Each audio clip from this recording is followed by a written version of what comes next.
Estamos ao vivo, Pedro Zambardini, amigo. Pegando vocês de surpresa. Nosso grito de guerra. Tudo bem, professor? Prazer em revê-lo aqui na terça-feira do DCM. Tudo bem? Prazer estar aqui com vocês. Estavam aí acompanhando a CPI. Avalia aí se não é o caso de continuar. Como é que vocês... Eu estava em reunião até agora, não pude ver aí a qualidade da audiência. Mas, de qualquer forma, prazer estar contigo. Grande abraço, Pedro. Kiko, estamos aqui à disposição de vocês para a decisão que vocês julgarem mais oportuna para o DCM. Obrigado. Mais oportuno a gente ouvir o Mercadante. Faz tempo que você não vem aqui para a gente entender um pouquinho esse Brasil. A CPI está ouvindo o deputado estadual que relatou a CPI da Assembleia do Amazonas e está meio uma troca de amabilidades entre o Omar Aziz e o Eduardo Braga, e uma coisa que eu não sei se vai sair muito desse rame-rame, não. Então, vamos falar um pouquinho de conjuntura, vamos falar do que está ocorrendo aqui na economia, perspectivas, eleições, que eu acho que é mais útil para a nossa audiência. Diga lá, Pedrão, faça nossas saudações aí, por favor, meu caro. Estamos ao vivo, começando mais um DCM ao meio-dia, seu giro de notícias no horário do almoço. Hoje é dia 29 de junho de 2021, tá acabando junho já, gente. Tô vendo aqui, a Ivana Beringer mandou pra gente tá falando da fala mentirosa aqui da CPI. Deixa eu ver aqui mais alguns comentários. Lucas Bezerra, rapaz, se alguém é cardíaco.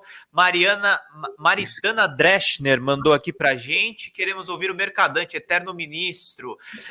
Deixa eu ver aqui mais alguns comentários de vocês. Daniel Tancredo, Bozo no Camburão. Obrigado a todo mundo que está nos acompanhando.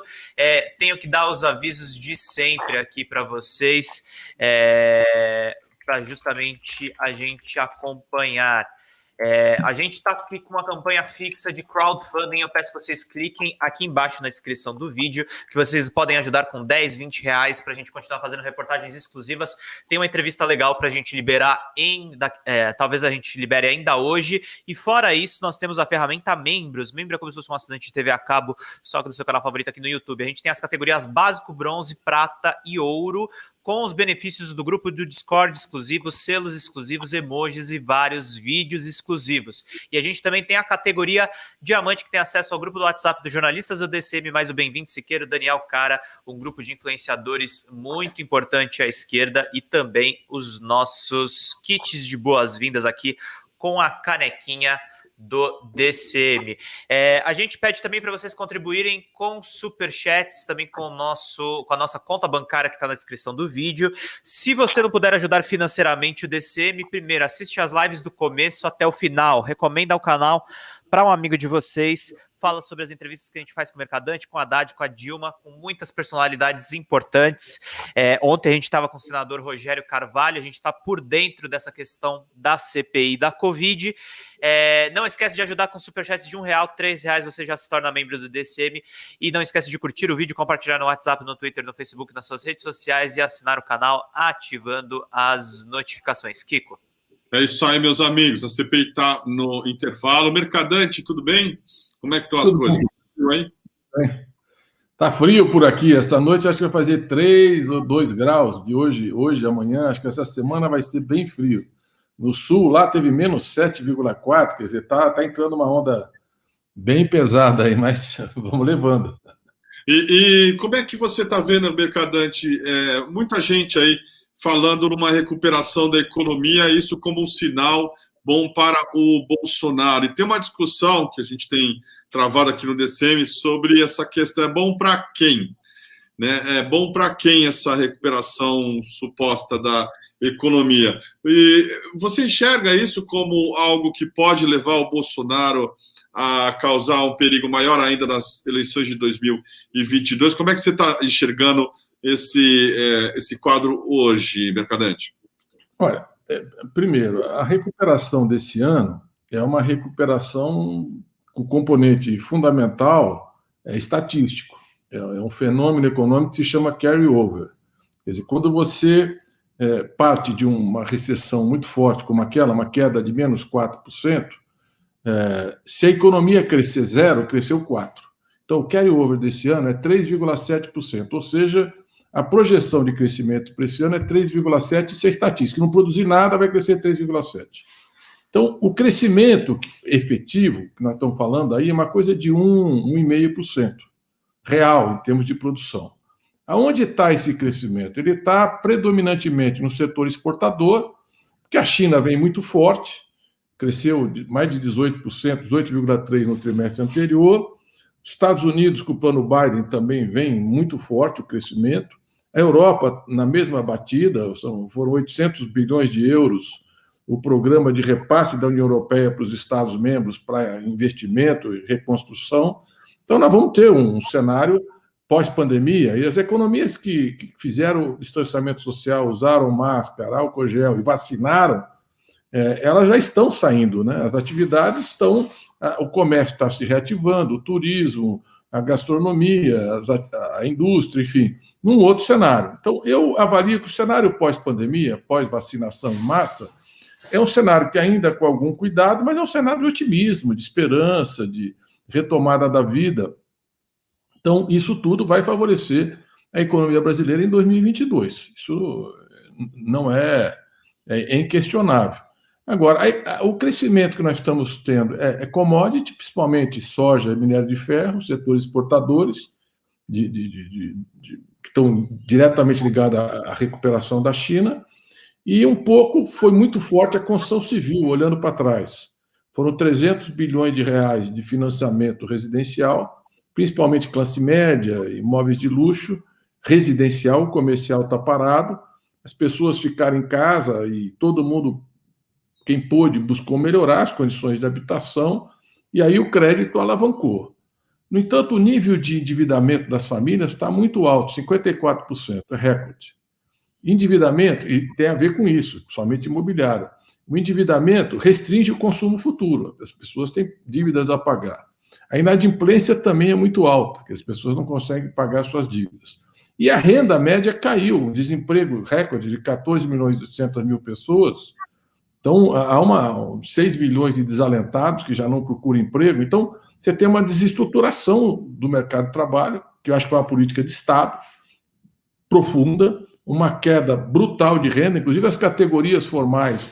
O levantamento do Diese mostra que não tiveram crescimento salarial, ao contrário, tiveram perdas salariais, e as micro e pequenas empresas sofreram muito pelo impacto do comércio digital e pela recessão. Então, o que nós temos? É uma recuperação em K.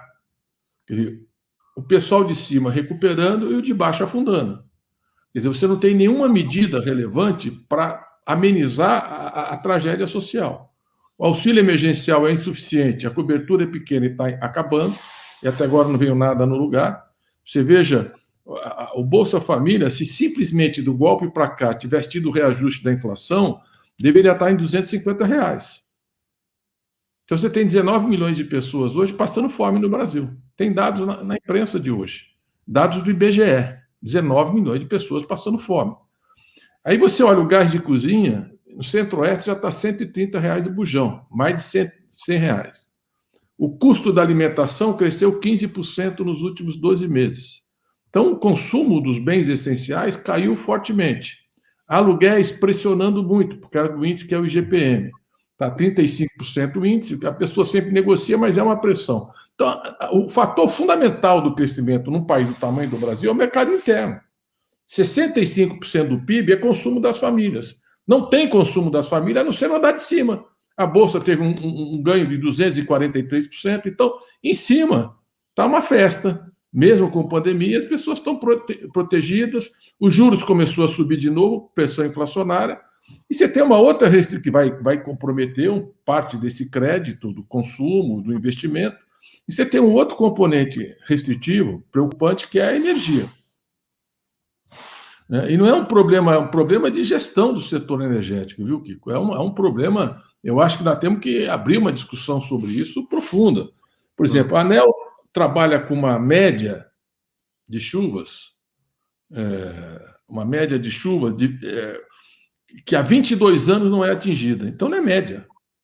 Ou seja, o regime hidrológico mudou, eles não atualizam o cálculo, com isso manejam e desperdiçam os recursos que já deviam estar sendo administrados com mais cautela para trás, para poder jogar a bandeira vermelha lá para cima, o setor elétrico aumentar a margem de lucro, produzindo menos energia, com um preço muito mais caro. E as termoelétricas não têm condições de sustentar qualquer crescimento da economia. Então, você tem uma restrição física intransponível, se não houver chuva, e muita chuva para o futuro próximo, que é a oferta de energia. Então, já está começando o racionamento por preço, mas vai ter um racionamento físico. Não vai ter energia para qualquer tipo de reativação. Então, não vai ter um crescimento acelerado, mantido essas condições e essa política econômica. O que nós temos é uma recuperação seletiva, setorial, principalmente commodities, e até agora o setor da construção civil residencial de classe média e classe alta, e muito porque o juros estava baixo e o crédito imobiliário teve uma oferta de 300 bilhões de reais, é o que explica, mas é uma recuperação em carros, de cima sobe, de baixo desce. E isso é o fator mais preocupante, quer dizer, a situação de pobreza, de desespero, de fome, de exaustão da população é muito grande. Por isso que a base social do Bolsonaro, se depender da situação econômica e social, ela está sendo corroída. Né? Ele não tem apagão, Mercadante? Vai ter apagão? Não dá para dizer que vai ter apagão, mas vai ter uma restrição severa de energia. Se houver problema de gestão, pode ter, inclusive, quedas do sistema, porque no horário de pico o sistema não suporta, por isso que vai ter racionamento. Eles estão, por enquanto, aumentando as tarifas fortemente, vão dobrar a tarifa vermelha. Agora, quando você aumenta fortemente a tarifa, o que você faz? Você tira do pobre o consumo. O que é aumentar essa tarifa vermelha? Se você puder explicar para as pessoas assim, o que é tarifa vermelha? A tarifa vermelha, hoje, está mais ou menos, eu acho que está R$ 6, R$ 7 cada 6,24 hoje. Cada 100 megawatts, 100 watts. Vai para 12, 14, 15. Então, o aumento na conta é muito alto. A pessoa sente aquela pancada do aumento de energia e passa a economizar mais energia. Não acende as luzes, não toma banho de água quente quando toma banho é muito rápido, usa menos do ferro de passar roupa. Agora, você imagina a população, os alimentos corroendo o poder de compra. Custo da alimentação é uma barbaridade. Carne, eu já falei isso aqui, é o menor índice de consumo de carne de 25 anos. Quer dizer, 26 quilos por ano. Nós já consumíamos mais de 35, quase 40 quilos ano. E isso há alguns anos atrás dos governos do PT. O salário mínimo crescia, 20 milhões de empregos, 74% de aumento do salário mínimo, tal, você tinha uma outra situação. E o preço da carne subiu internacionalmente. Então, a carne é um exemplo dramático, mas não é o único. Você tem uma queda brutal no consumo, uma pressão no custo de vida. Não tem reajuste de salário, desemprego em massa, aumento do preço da energia, aumento do gás. Hoje eu vi, por exemplo, uma amiga me mandou aqui que o rapaz de 17 anos foi acender o álcool tal, e queimou. Se queimou inteiro. Porque as pessoas estão saindo do gás para voltar para a lenha, para o álcool, tentando fazer alguma coisa para esquentar. É um risco muito grande, tem que ter uma campanha educativa.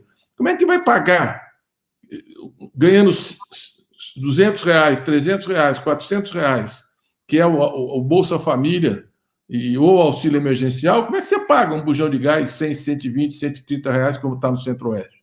Então, nós temos uma situação, e o consumo de energia também é outra restrição severa, quer dizer, não dá nem para o sujeito botar um aquecedor elétrico.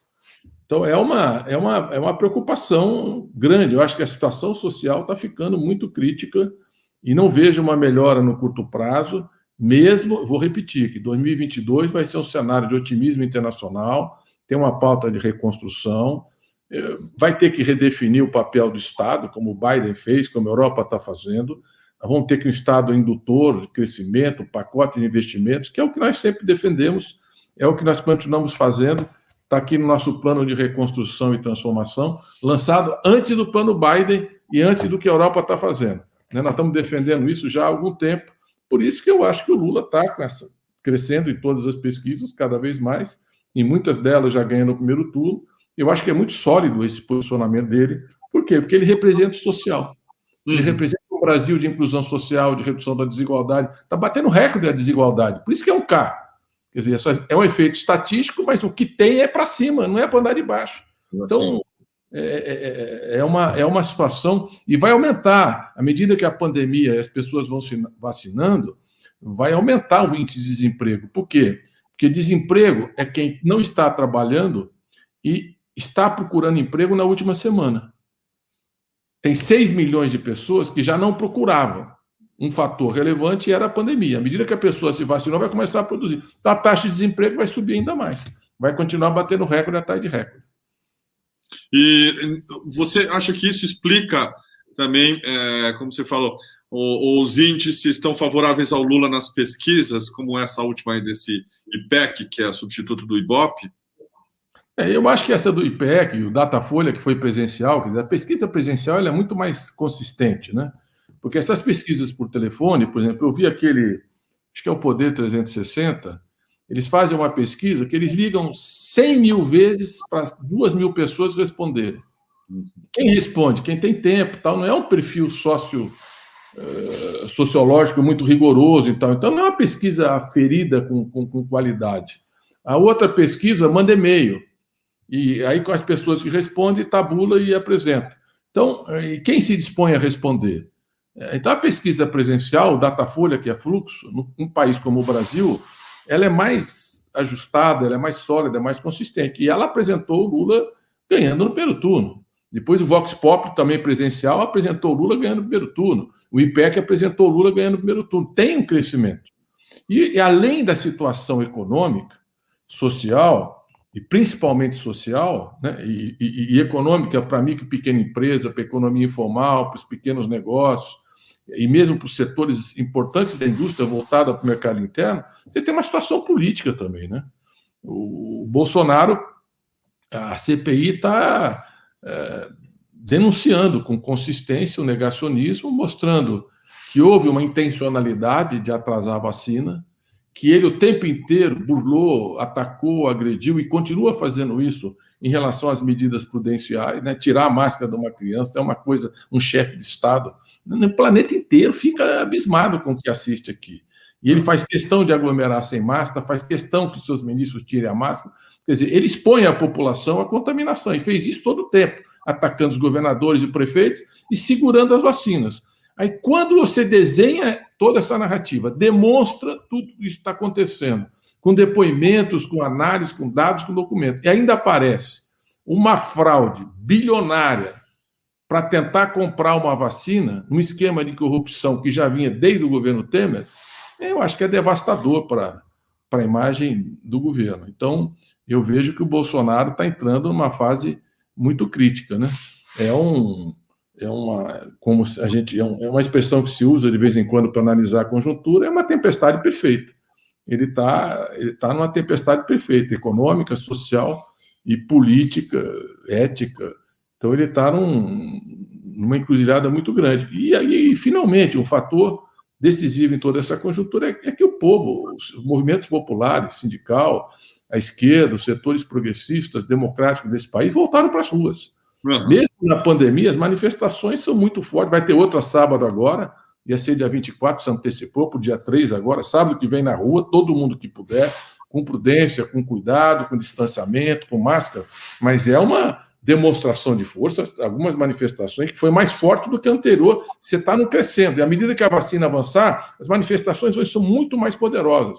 Então, isso muda também muita coisa, porque a interação na internet, esse pessoal que vai para a rua já é uma indignação muito, muito forte, muito poderosa. Então, eu vejo que o governo está numa situação muito, muito difícil. Pessoal, mandem superchats aí para conversar com o Mercadante e para a gente continuar fazendo aqui o nosso jornalismo. Contamos com vocês, virem membros também do DCM, enfim, aquele pacote todo de bondades, né, Pedrão? Pra gente exatamente, poder... só bondades. O Pedrão tá... uma Fat Boy Mercadante, trocou de moto, de Harley, para poder fazer motociata com o Bolsonaro. Eu tô conversando com o Kiko, acho que eu vou infiltrar numa motociata, farei uma reportagem exclusiva aí para o DC. Eu tô me enfiando em tanta roubada, né, Kiko? Ô, Kiko, olha, um comunicador que é indicado com um prêmio relevante nacional como aquele, você não faça brincadeira assim. Eu já não falo nem do Galo mais. Tem que tratar Vossa Excelência Pedro Zambada, porque ele é um comunicador de outro patamar, não é mais aquela coisa. Vamos ter que olhar. Você tem que tratar Vossa Excelência. Já a turma agora vai pedir a bênção para ele, que vai se preparando. Né? É um comunicador renomado. Então, ele tem que ter uma moto adequada a esse novo padrão. Né? Vai ter que ter uma moto elegante, compatível com o status que ele conquistou aí, merecidamente, por esse trabalho incansável na luta e na militância jornalística. Parabéns, Pedro. Obrigado, Mercadante. Inclusive, o ataque de oportunidade. Queria lembrar o pessoal que a reta final do Comunique-se até o dia 4 de julho. Então, se vocês que puderem votar, o primeiro link está na descrição aí do vídeo. Clica lá embaixo, repórter.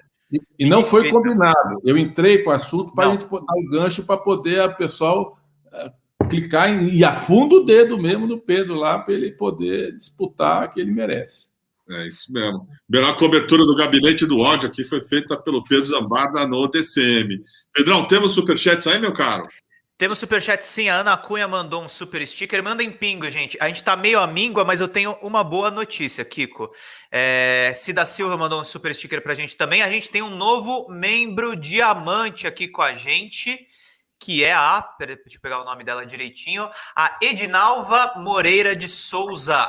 Atualizou a assinatura dela como membro diamante. A gente precisa de 4 mil membros, gente. Falta pouquinho para a gente chegar nessa meta. Por favor, tornem-se membros. A partir de R$3 vocês já contribuem e ajudam o DCM. E mandem pingos, mandem comentários aqui, que a gente, fora essa membra diamante, a gente tá na míngua aqui. Tô pedindo aqui pra galera.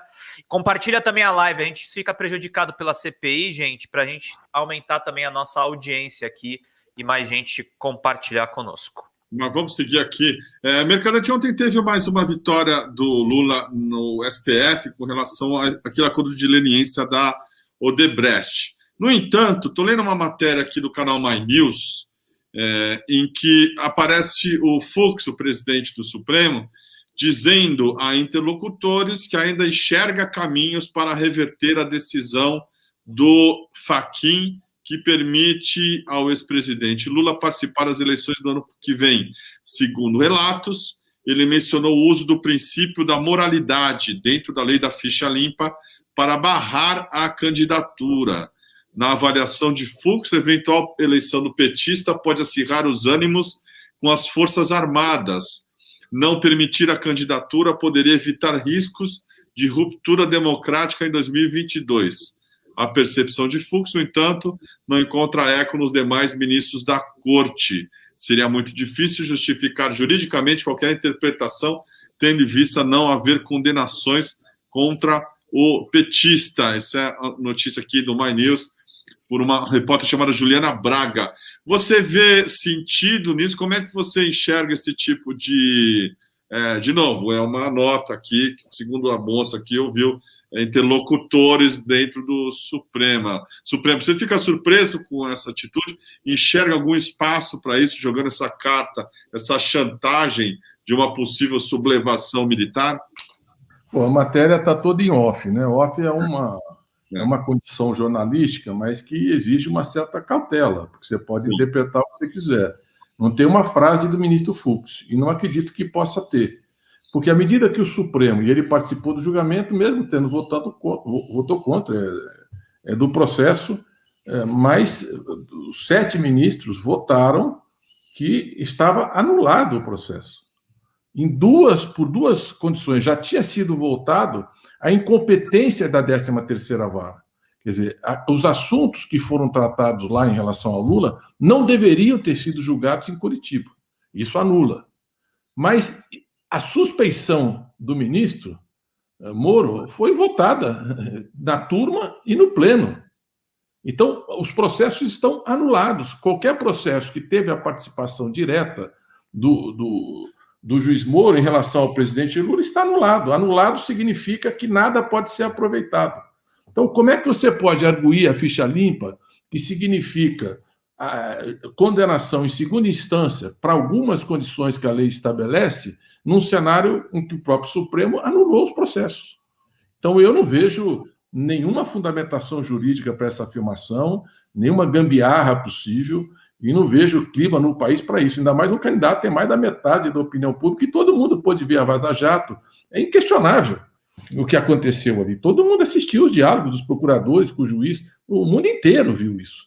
Então, acho que isso aí já foi. A discussão é outra. Querem ganhar do Lula, vamos ganhar no voto. Segundo, essa discussão que as Forças Armadas, isso aí, esse tipo de terrorismo, se fosse funcionar, tinha funcionado no julgamento, como lá atrás foi acionado, né? O próprio Vilas Boas, o Twitter dele e tal, foi explicado. Mas agora, as Forças Armadas não se manifestaram. Mesmo o Bolsonaro tendo demitido o ministro da Defesa e os 3 comandantes terem pedido demissão em solidariedade ao ministro da Defesa, uma coisa inédita nas Forças Armadas. Não teve nenhuma manifestação institucional contrária. Então, eu não acredito nisso, e ainda mais o candidato tem mais da metade do povo apoiando e crescendo, né? Eu sei que tem muita gente acreditando numa terceira via. Até agora, terceira via foi uma pescaria no deserto.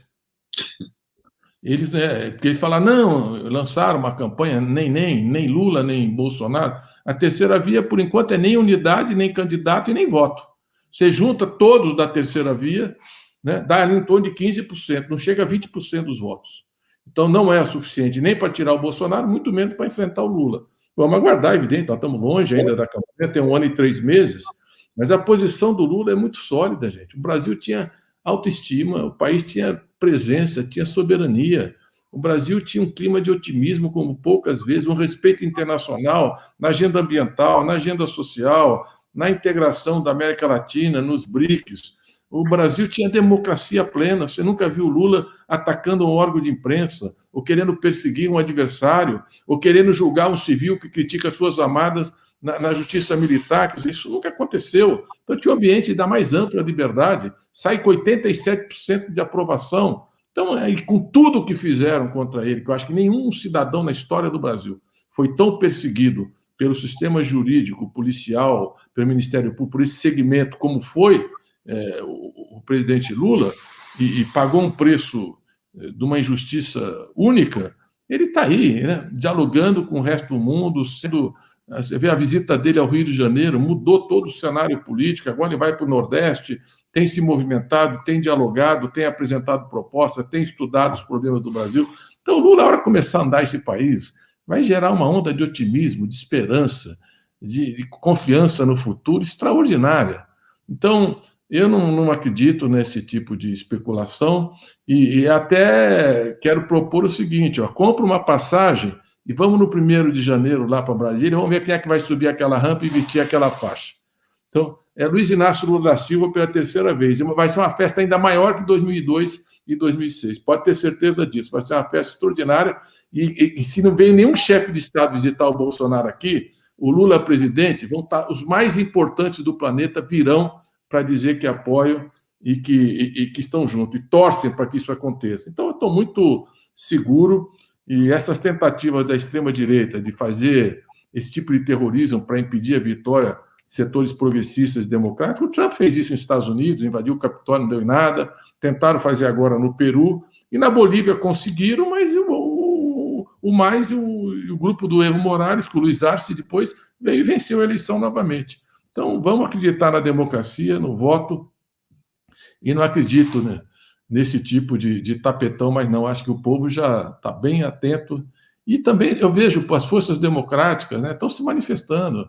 Você viu aí lideranças do PSDB, hoje eu vi importante a manifestação da Adelara Rezende, na mesma direção, essa semana no Roda Viva, economista extremamente competente, importante, está renovando sua visão de mundo, rompendo com a visão neoliberal, e falou, não, o Lula mesmo, o Lula é democrata, não pode comparar uma coisa com a outra, a mesma coisa que o Fernando Henrique disse, e cada vez você vê uma ofensiva nessa direção. Então, com raras exceções, eu acho que o pessoal não fica mais em cima do muro, não, entre Lula e Bolsonaro, já está descendo.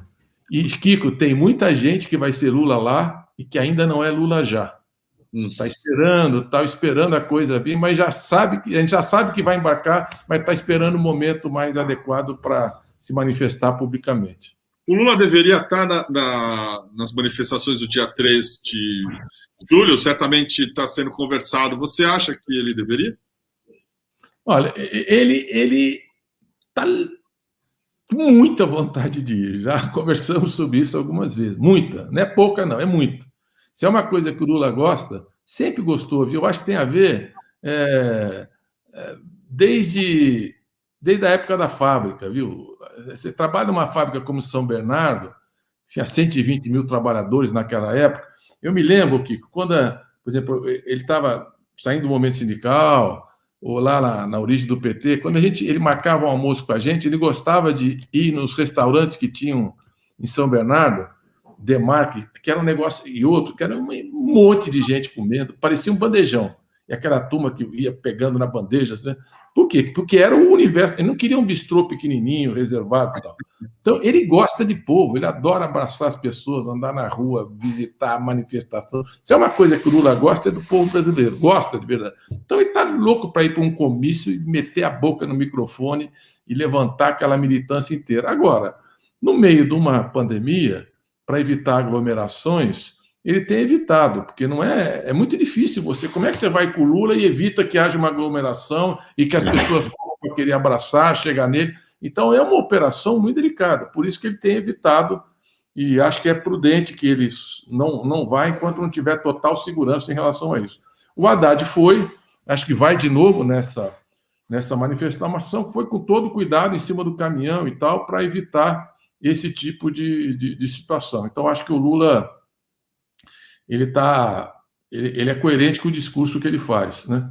De prudência, apoia a manifestação, acho fundamental o povo ir para a rua, manter o distanciamento. Agora, a entrada dele vira um imã, né? Que atrai todo mundo e a gente pode gerar uma situação que não é adequada. Então, é só isso que está segurando o Lula. Se depender dele, agora tem que trabalhar para segurar o homem, viu? Porque ele está doido para a rua. Muito bom. Pedrão, tem superchats aí, meu caro? Tem poucos superchats, estamos meio à míngua, mas o pessoal está pingando aqui. A gente pede mais pingos aqui que é necessário para vocês nos ajudarem.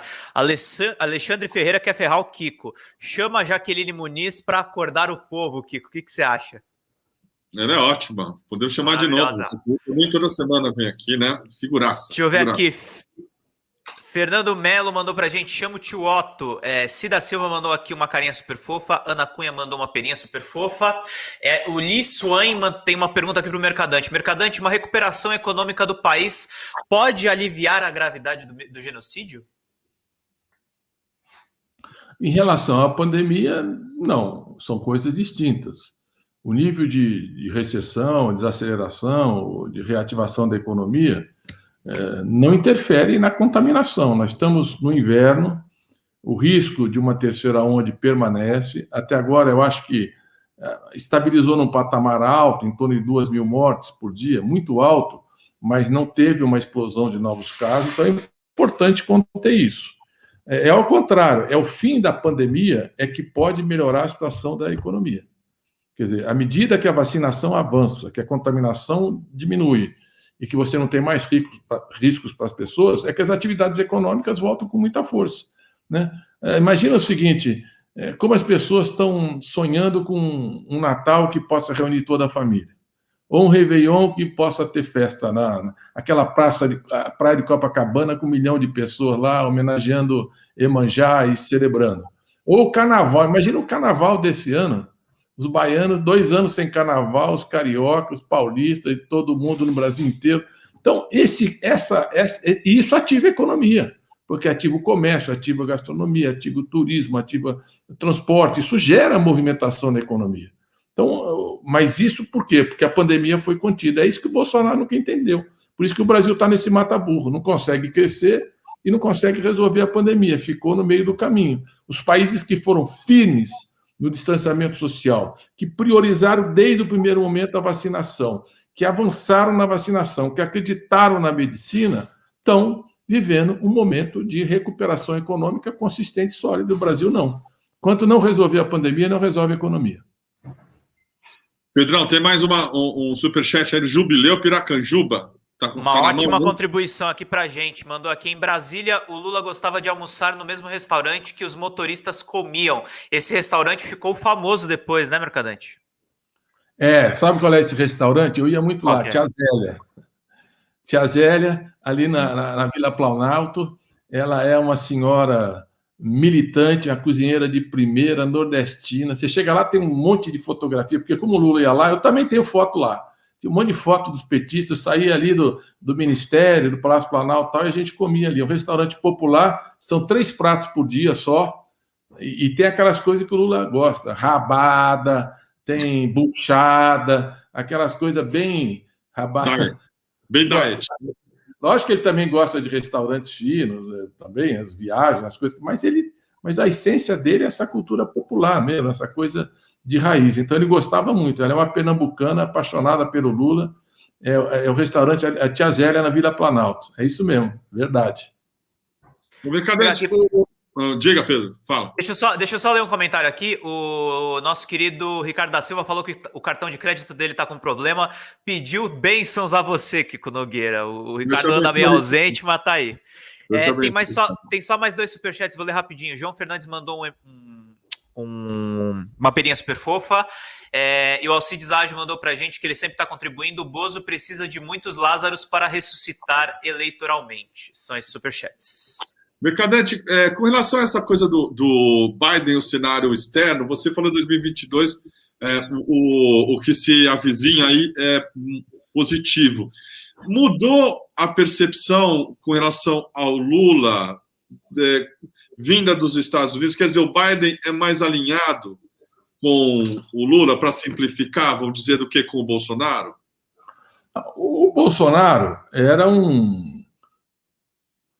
presidente completamente submisso ao Trump, ideologicamente alinhado e cumpriu todas as exigências que o Trump fazia, colocando o Brasil de joelhos e perdendo a autoestima, a independência, etc.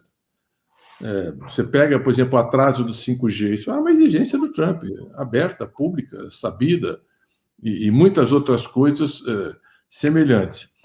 O Biden não terá uma relação amistosa com o Bolsonaro. Primeiro que o Bolsonaro foi o último chefe de Estado a reconhecer, porque ele queria usar também o questionamento das eleições no Brasil, com essa coisa de voto impresso. Felizmente, 11 partidos aí do centro-esquerda assinaram uma carta, a esquerda já era contra, tal. Nós estamos enterrando essa história de voto impresso, que é uma forma de criar a crise. Ele quer criar uma política de confronto e, para isso, precisa questionar o resultado das eleições. É exemplo do Peru. Né? Você vê lá, o Peru demorou semanas para chegar à conclusão das eleições. É um questionamento, é uma eleição disputada. Então, é isso que ele aposta. E aí o Trump era importante para isso. Mas não é só isso. A agenda do meio ambiente, o Biden, que o Trump rompeu com o Acordo de Paris, o Biden está trazendo para o centro da política externa dele. E nisso, a Amazônia cumpre um papel decisivo, porque a Amazônia... Eu falei do regime hidrológico no começo dessa conversa, né? Há 22 anos que a gente não atinge a média das chuvas que existiam anteriormente. O que está por trás disso? A mudança climática. Nós vamos viver, Kiko, na era climática e na era digital. Sim. São 2 mudanças estruturais muito, muito profundas que, se nós não entendemos, nós não teremos lugar no futuro. E na era climática, a Amazônia é um grande trunfo que o Brasil tem para a sua diplomacia. Proteger a Amazônia é dialogar com todos os povos, com as futuras gerações. Né? É evidente que nós temos que exigir contrapartidas, que nós temos que ter um modelo de desenvolvimento para a Amazônia, que 70%, quase 80% da população vive no espaço urbano, de proteção, de preservação. E ele entrou estimulando o desmatamento, desmontou o IBAMA, desmontou a FUNAI, acabou com a FUNAI. Não tinha proteção aos povos indígenas, isso gera uma indignação. Os povos indígenas estão na rua hoje aí, tocando fogo para tentar impedir estrada, para impedir um julgamento que condena a demarcação de terras indígenas, né, que é o princípio da anterioridade. Só pode ser demarcado o que era antes de 88. Então, todas as áreas que hoje estão na pauta sairiam, e os índios perdem, os povos indígenas perdem essa condição, além de outros desdobramentos. Então, ele sempre trabalhou com... E o que tem no campo hoje? Tem uma milícia.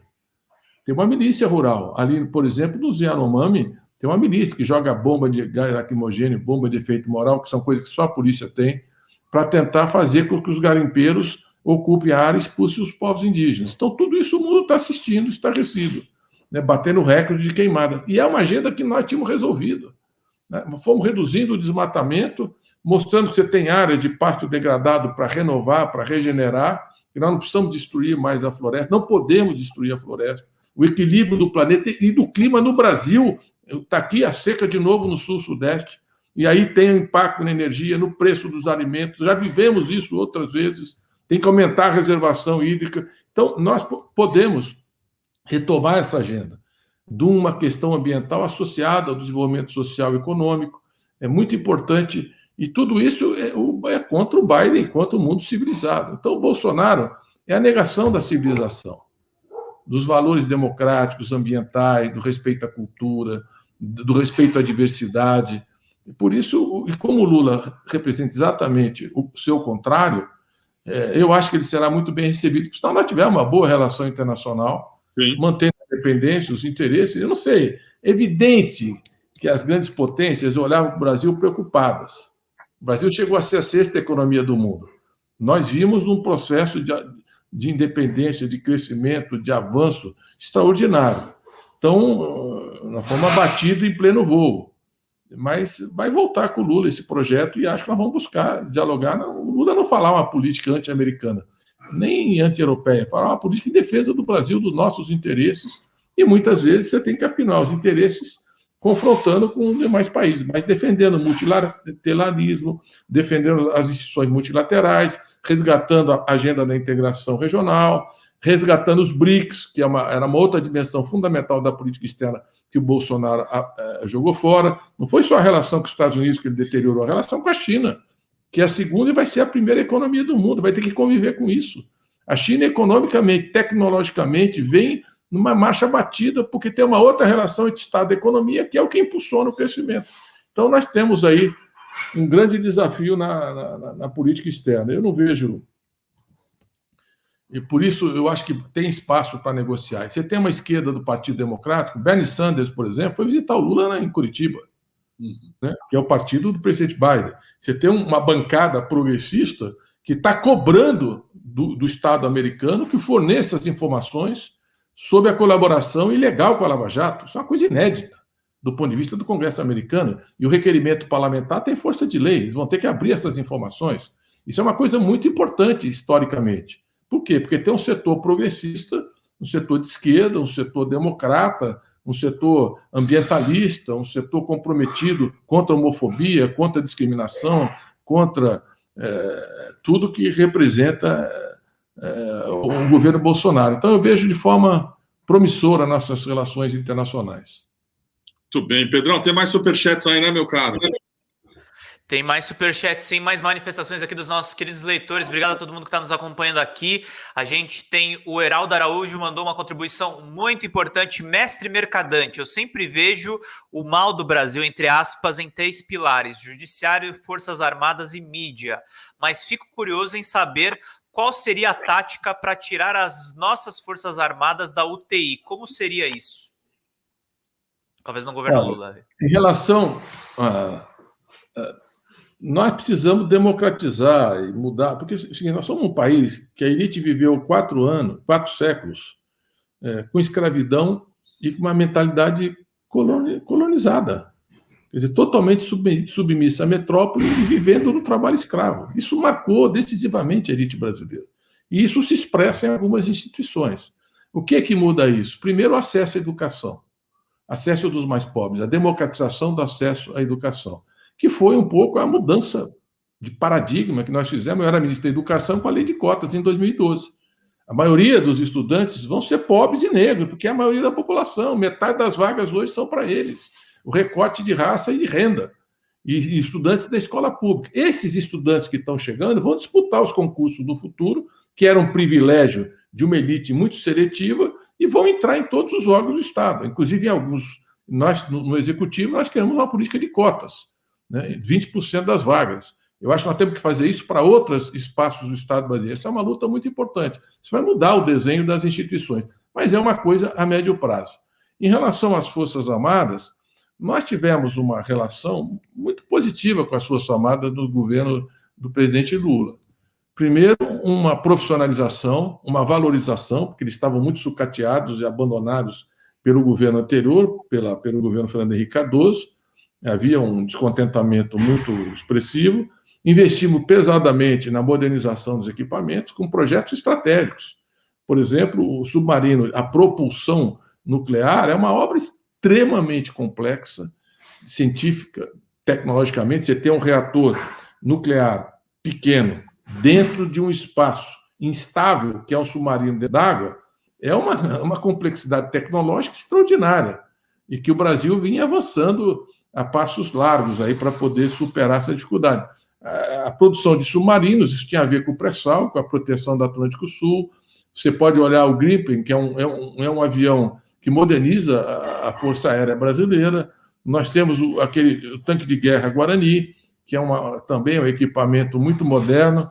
Você tem o sistema de radares Sentinela, enfim, você tem um conjunto de inovações tecnológicas e de produção que ajudam o setor privado. Você pega a Embraer passou a ser a terceira empresa aeronáutica do mundo, não é qualquer coisa, dominou a linha de jatos regionais e começou a produzir aviões militares competitivos, como o KC-230, que era um avião de tropa a jato, que não tem de carga e tropa. Então, nós estávamos num ambiente de muita evolução. Isso foi importante, né, para um país do tamanho do Brasil ter umas Forças Armadas que seja dissuasiva, que seja para a proteção da segurança nacional. Agora, você tem dentro das Forças Armadas um setor de extrema-direita, um setor que vem da ditadura, que vem dos piores momentos da intervenção e tem uma cultura de tutela militar ainda muito presente. Nós temos que superar isso. As Forças Armadas não têm mandato constitucional para tutelar o poder civil, o judiciário ou uma eleição. Nós não podemos aceitar isso em nenhuma hipótese.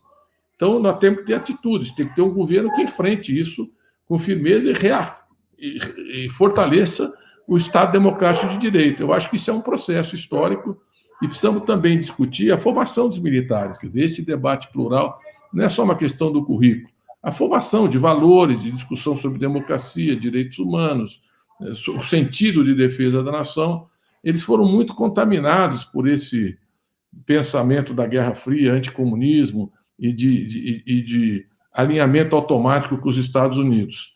Então, acho que nós temos que superar essa etapa e temos um grande desafio pela frente, mas nós já fizemos muita coisa que precisa ser resgatado, inclusive para mudar essa agenda. Fica lá, Pedrão. Opa, tem mais alguns superchats aqui. Obrigado a todo mundo que está contribuindo aqui para o DCM. A gente tem aqui o Gilberto Cruvinel. Professor Mercadante, tal como Biden, o novo governo Lula terá logo que assumir e decretar centenas de ordens executivas para desfazer os maus feitos do genocida. Tem aqui a Valdenice Vieira. Kiko, que estrondo foi aquele ontem? Tremeu aqui. Mandou um beijo para você, Kiko. Foi o Pedro. Depois a gente explica isso. O pessoal tava falando que eu sou passador de pano de pum, Kiko. Depois a gente conversa sobre isso. Fábio Bastos mandou aqui um joinha super fofo e eu continuo aqui na seca, gente. Mandem pingos, por favor. A gente precisa para manter aqui as lives, chamar o Mercadante toda semana. Vamos lá. Mercadante, com relação a essa coisa da CPI, o Bolsonaro agora tem que também se virar com uma acusação de corrupção, coisa que ele não estava esperando e não fazia parte aí desse script, desse roteiro que ele se vendeu como um sujeito que era contra o sistema, etc. e tal. Isso aí também causa um estrago grande no governo dele, né? E deve ainda evoluir, provavelmente. Como é que você vê essa história dessa propina da vacina aí, o Ricardo Barros, entre outros aí? Kiko, eu acho que denúncia de corrupção graves contra o clã Bolsonaro já tinham. A rachadinha, o caso Queiroz, era muito grave, né? O volume de recursos durante anos depositado em espécie, sem explicação, inclusive na conta da primeira-dama, enfim, são coisas dos filhos. Isso era muito grave, só não foi investigado com rigor. Está sendo postergado, acomodado, mas evidente que era muito grave. A compra daquela loja de chocolate, o faturamento que tinha no Rio de Janeiro, do Flávio Bolsonaro, a compra dessa mansão de 6 milhões de reais. Como é que alguém que é filho de um militar, foi expulso, convidado a sair como tenente, que a única atividade profissional que teve foi ser parlamentar, e toda a família também vivendo da política e do mandato, como é que compra uma casa de 6 milhões de reais? E não há fonte de renda até agora, isso não foi explicado. Então tem muita coisa aí a ser esclarecido. Agora, o caso da CPI muda de patamar, primeiro porque essa empresa precisa uma das sócias, a Global, já estava denunciada por improbidade, junto com o Ricardo Barros, por comprar medicamentos, ou prometer entregar medicamentos para doenças extremamente raras e graves, com o mesmo mecanismo que ele criou, antecipa o pagamento e depois entrega, e nunca entregaram o medicamento. 14 pessoas morreram, além de sequelas e muitas outras, porque houve uma crise de suprimento. E foi pago antecipadamente. A mesma coisa que foi feito em relação ao que estava tentando se fazer em relação à vacina indiana, a Covaxin. Paga antes, e era uma compra de 5 bilhões e 200 milhões de reais, uma coisa dessa ordem. Então, o valor brutal. E você veja que na hora da votação da medida provisória, o Padilha, deputado Padilha do PT, que foi ministro da Saúde, mostra que não pode ser feito dessa forma, que não pode ter pagamento antecipado, que aquilo era um absurdo, que aquilo era um caminho para fraude. Está registrado no plenário. Então, eles sabiam muito bem o que eles estavam fazendo. E emenda do Ricardo Barros, de novo, que era o líder do governo, e que foi ministro nesse período que ele foi denunciado por improbidade do golpe e durante o governo Temer. Depois você vê outras pessoas envolvidas, diretamente ligadas ao Ricardo Barros, operando dentro do Ministério em Araxabes. Então você já tem um precedente. E quando bate na vacina, o Brasil atrasado na vacinação, o Bolsonaro atacando a vacina chinesa o tempo inteiro, não assina a Pfizer, 53 requerimentos e cartas tentando vender a preço, metade do preço estava sendo vendido, 70 milhões de doses. Não compra a Pfizer. Então ficou, eu diria, uma série de questionamentos. Era um negacionismo, parecia que era só uma questão, mas não, por baixo do pano tinha uma operação insustentável. E aí, quando você vê que o Flávio Bolsonaro vai no BNDES, isso tudo pelo que a imprensa vem divulgando, e a CPI, vai no BNDES com o dono dessa empresa para pegar financiamento e crédito, filho do presidente, isso tudo vai ficando muito, muito grave. Então, cada dia a gente aparece novos sintomas, quer dizer, o advogado que vai na Anvisa, o presidente da Anvisa registrando que estava sofrendo pressões indevidas para autorizar essa vacina, o próprio Ricardo Barros, nós vamos ter que enquadrar a Anvisa, porque ele disse isso lá atrás. Então, tudo, requerimentos mudados, e o servidor público, irmão do deputado, ele teve uma atitude muito correta, ele não assinou. Mas aí vem uma outra fiscal do contrato assinar, a pressão dos finais de semana, tudo isso documentado. Né? E, segundo eles, tem uma conversa com o Bolsonaro que, pelo que ele sugere, estaria gravada. Né? Se de fato tiver uma conversa gravada, dizendo que o Bolsonaro agora ele não nega a conversa, mas diz que não falou em Ricardo Barros. E o deputado diz que falou sim e que tem como provar. Então, isso também é um capítulo importante dessa história. Eu vejo que isso significa prevaricação. Né? Não é só prevaricação, é corrupção, é fraude, improbidade administrativa, mas a prevaricação do ponto de vista do presidente de não ter tomado as medidas cabíveis. É verdade, ele pode não saber o que acontece no Ministério. Isso é verdade, não adianta a imprensa, né? Não tem como administrar e você saber tudo o que acontece. Mas esse fato ele disse que sabia. E sugere que sabia que era coisa do Ricardo Barros. E que, portanto, já tinha precedentes. E que é o líder do governo dele, que ele mantém. Ele mantém o líder. Então, não tem como. Isso aí vai ser uma denúncia de prevaricação. Alguns senadores já encaminharam isso para o Supremo, mas eu acho que o relatório da CPI vai chegar muito mais forte e mais robusto. O fato de ele manter o Ricardo Barros sinaliza o quê, na sua opinião? Não sabe muito bem o que fazer? Não, duas possibilidades. A possibilidade que a gente tem que considerar é que você não pode demitir uma pessoa antes que seja investigado o direito de defesa e que seja apurado. Eu acho que isso está correto. Eu, particularmente, não tive muitos anos na administração pública, na vida pública, não vou dizer o contrário. Você tem que dar o direito de defesa. Ele vai ter que falar na CPI. Aí ele vai poder se defender, explicar ou não as questões que estão sendo imputadas a ele. Ele ainda não se manifestou. Ele disse que ele vai se defender, mas não se defendeu. O que é grave, né? Porque quando você tem uma defesa muito consistente, você vai na hora e rebate. Quanto mais tempo passa, porque menos argumentos as pessoas têm para se defender. Mas pode ser isso. E outra coisa pode ser exatamente o rabo preso, né? Ele pode, porque, como ele sabia, o outro deputado é do DEM, não é ninguém do PT, não foi coisa do PT. E nem o servidor público é do PT, diz que o único partido dele é o SUS. Então, é uma denúncia muito consistente. Eu acho que mudou o patamar da CPI. Além de todo o negacionismo que levou a mais de 510 mil mortes no país, corrupção e fraude num elemento central que era a vacina. E você juntar isso com todos os ataques que o Bolsonaro fez às outras vacinas, dizendo que a vacina chinesa virava jacaré, que não devia tomar, que não devia assinar, que não ia comprar, porque ele falou isso várias vezes. Ele disse que não ia comprar, mas estava comprando nessas condições. Então, isso tudo é muito grave, isso não vai terminar assim, não. Perfeito. Pedrão, tem mais superchats aí que eu vi? Por favor, meu cara. Tem mais alguns comentários aqui de vocês. Muito obrigado a todo mundo que está contribuindo aqui conosco. A gente agradece aqui as superchats e mandem mais, por favor. A Dair Rodrigues mandou para a gente. No eventual governo Lula, o almirante Othon será contatado para dar continuidade ao projeto da Marinha. Jorge Freitas mandou aqui para a gente o último argumento caindo por terra de que o Bozo tinha que era não ser corrupto, fará com que os militares se descolem dele, Mercadante? Não, é uma ilusão imaginar que os militares, que o problema dos militares é a corrupção. Isso é um pretexto. A discussão é ideológica. Como é que os militares permitiram o golpe do Temer e não é pela relação entre o Temer e a ética na política? Então, eu não acredito nisso. Sinceramente, eu acho que o problema é ideológico de fundo. Não é isso. A discussão não é essa. Agora, que isso gera um mal-estar muito grande em toda a sociedade, inclusive no Estado, gera.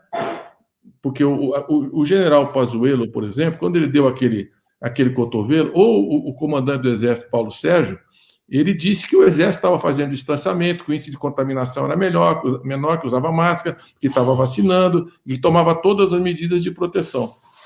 E inclusive, ele pressionou para que ele fosse demitido, não foi demitido, o alto comando manteve ele, e ele foi nomeado ministro. Então, tem um fato aí relevante.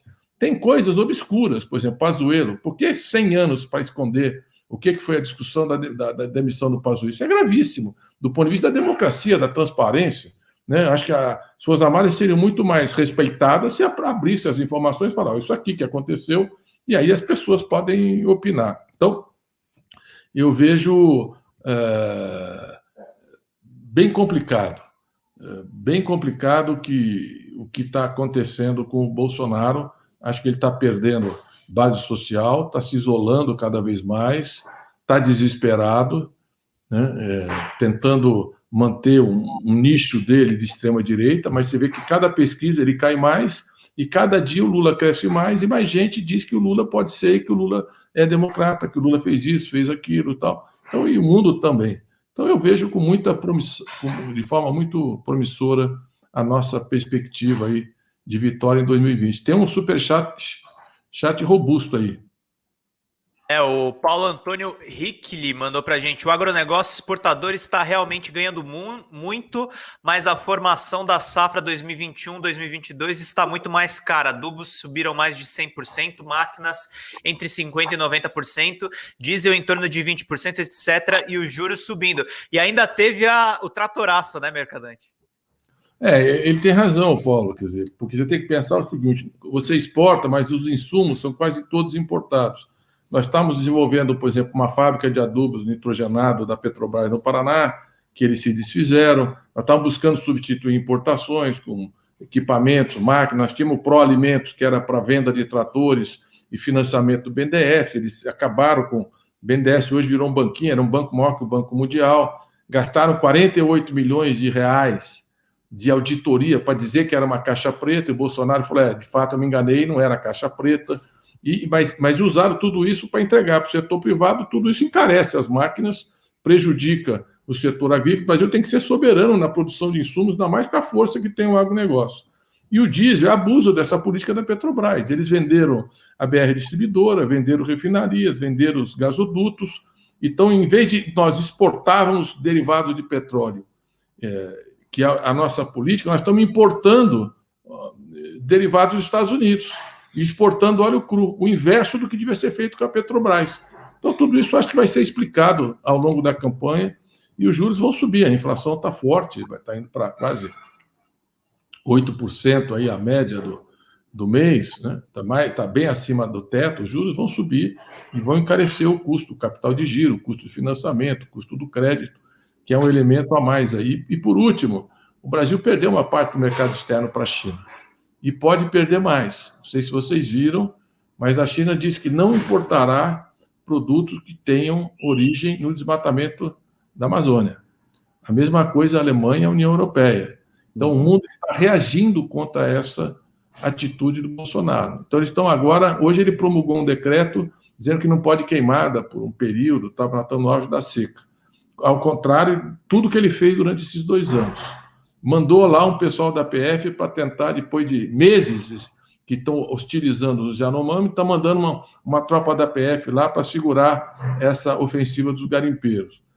O ministro do Meio Ambiente foi foi demitido, pediu demissão, e já está com o passaporte preso pela Polícia Federal, por ordem do Supremo Tribunal Federal. Então, ele está fazendo alguns gestos para tentar evitar essa tragédia, porque o risco é que nós...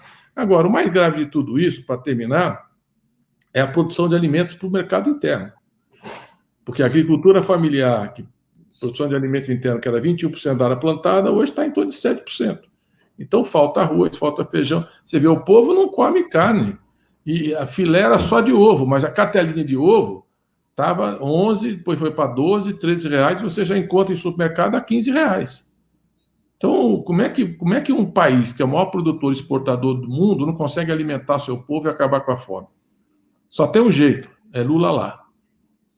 Então, o Lula vai voltar para mostrar que tem que ter agricultura familiar, que tem que ter o PAA, aquele programa de aquisição de alimentos, que tem que ter mais alimentos com tratores, equipamentos para agricultura familiar, que tem que fortalecer a Embrapa voltada para a agricultura familiar, que tem a Anaterra, a agência, para poder transmitir tecnologia e melhorar o impacto da agricultura familiar, que tem que ter o MDA, o Ministério do Desenvolvimento Agrário, que eles acabaram e puseram um ruralista para evitar qualquer coisa de apoio à agricultura familiar. Então, vamos acreditar, tem esperança sim, nós vamos mudar esse modelo e essa lógica, e o caminho é Lula, que vem já com um grande governo de 8 anos, mais experiente, mais vivido, estudando a fundo os problemas do Brasil. Então, eu acho que lá na frente tem uma grande esperança. E aí, repito o convite, preparem aí para estar lá dia 1º de janeiro de 2023, para ver o Lula subir aquela rampa, vestir aquela faixa, uma onda de otimismo, de esperança, e o Brasil virar essa página nefasta, obscurantista, genocida, que nós tivemos nesse período da etapa, da história triste do Brasil, do golpe para cá, especialmente com o Bolsonaro. Mercadante, só porque você falou que era a última coisa que você ia falar, apareceram 2 superchats com perguntas para você. Posso ler rapidinho antes da gente? Não lê não, para a gente... Você abre na próxima terça-feira, a gente começa com eles. Bom. Senão... Valeu, professor. Obrigado aí. Fica o compromisso aqui que a gente abre com eles, e aí já estimula logo no começo da live fazer super. O pessoal demora demais. Então, gente, quando começa a live, tem que apertar o dedo em compartilhar e mandar superchat e a gente fazer. Então, fica como o primeiro ponto da pauta do nosso próximo encontro. Fechado. Valeu, Mercadante. Obrigado, meu caro. Falou. Você viu, um abraço, professor. Depois do prêmio, nem os galos estão cantando aqui com o Pedro, viu? O cara tá tão famoso que os galinhos estão quietinhos ali com medo de virar canja. Impressionante, viu?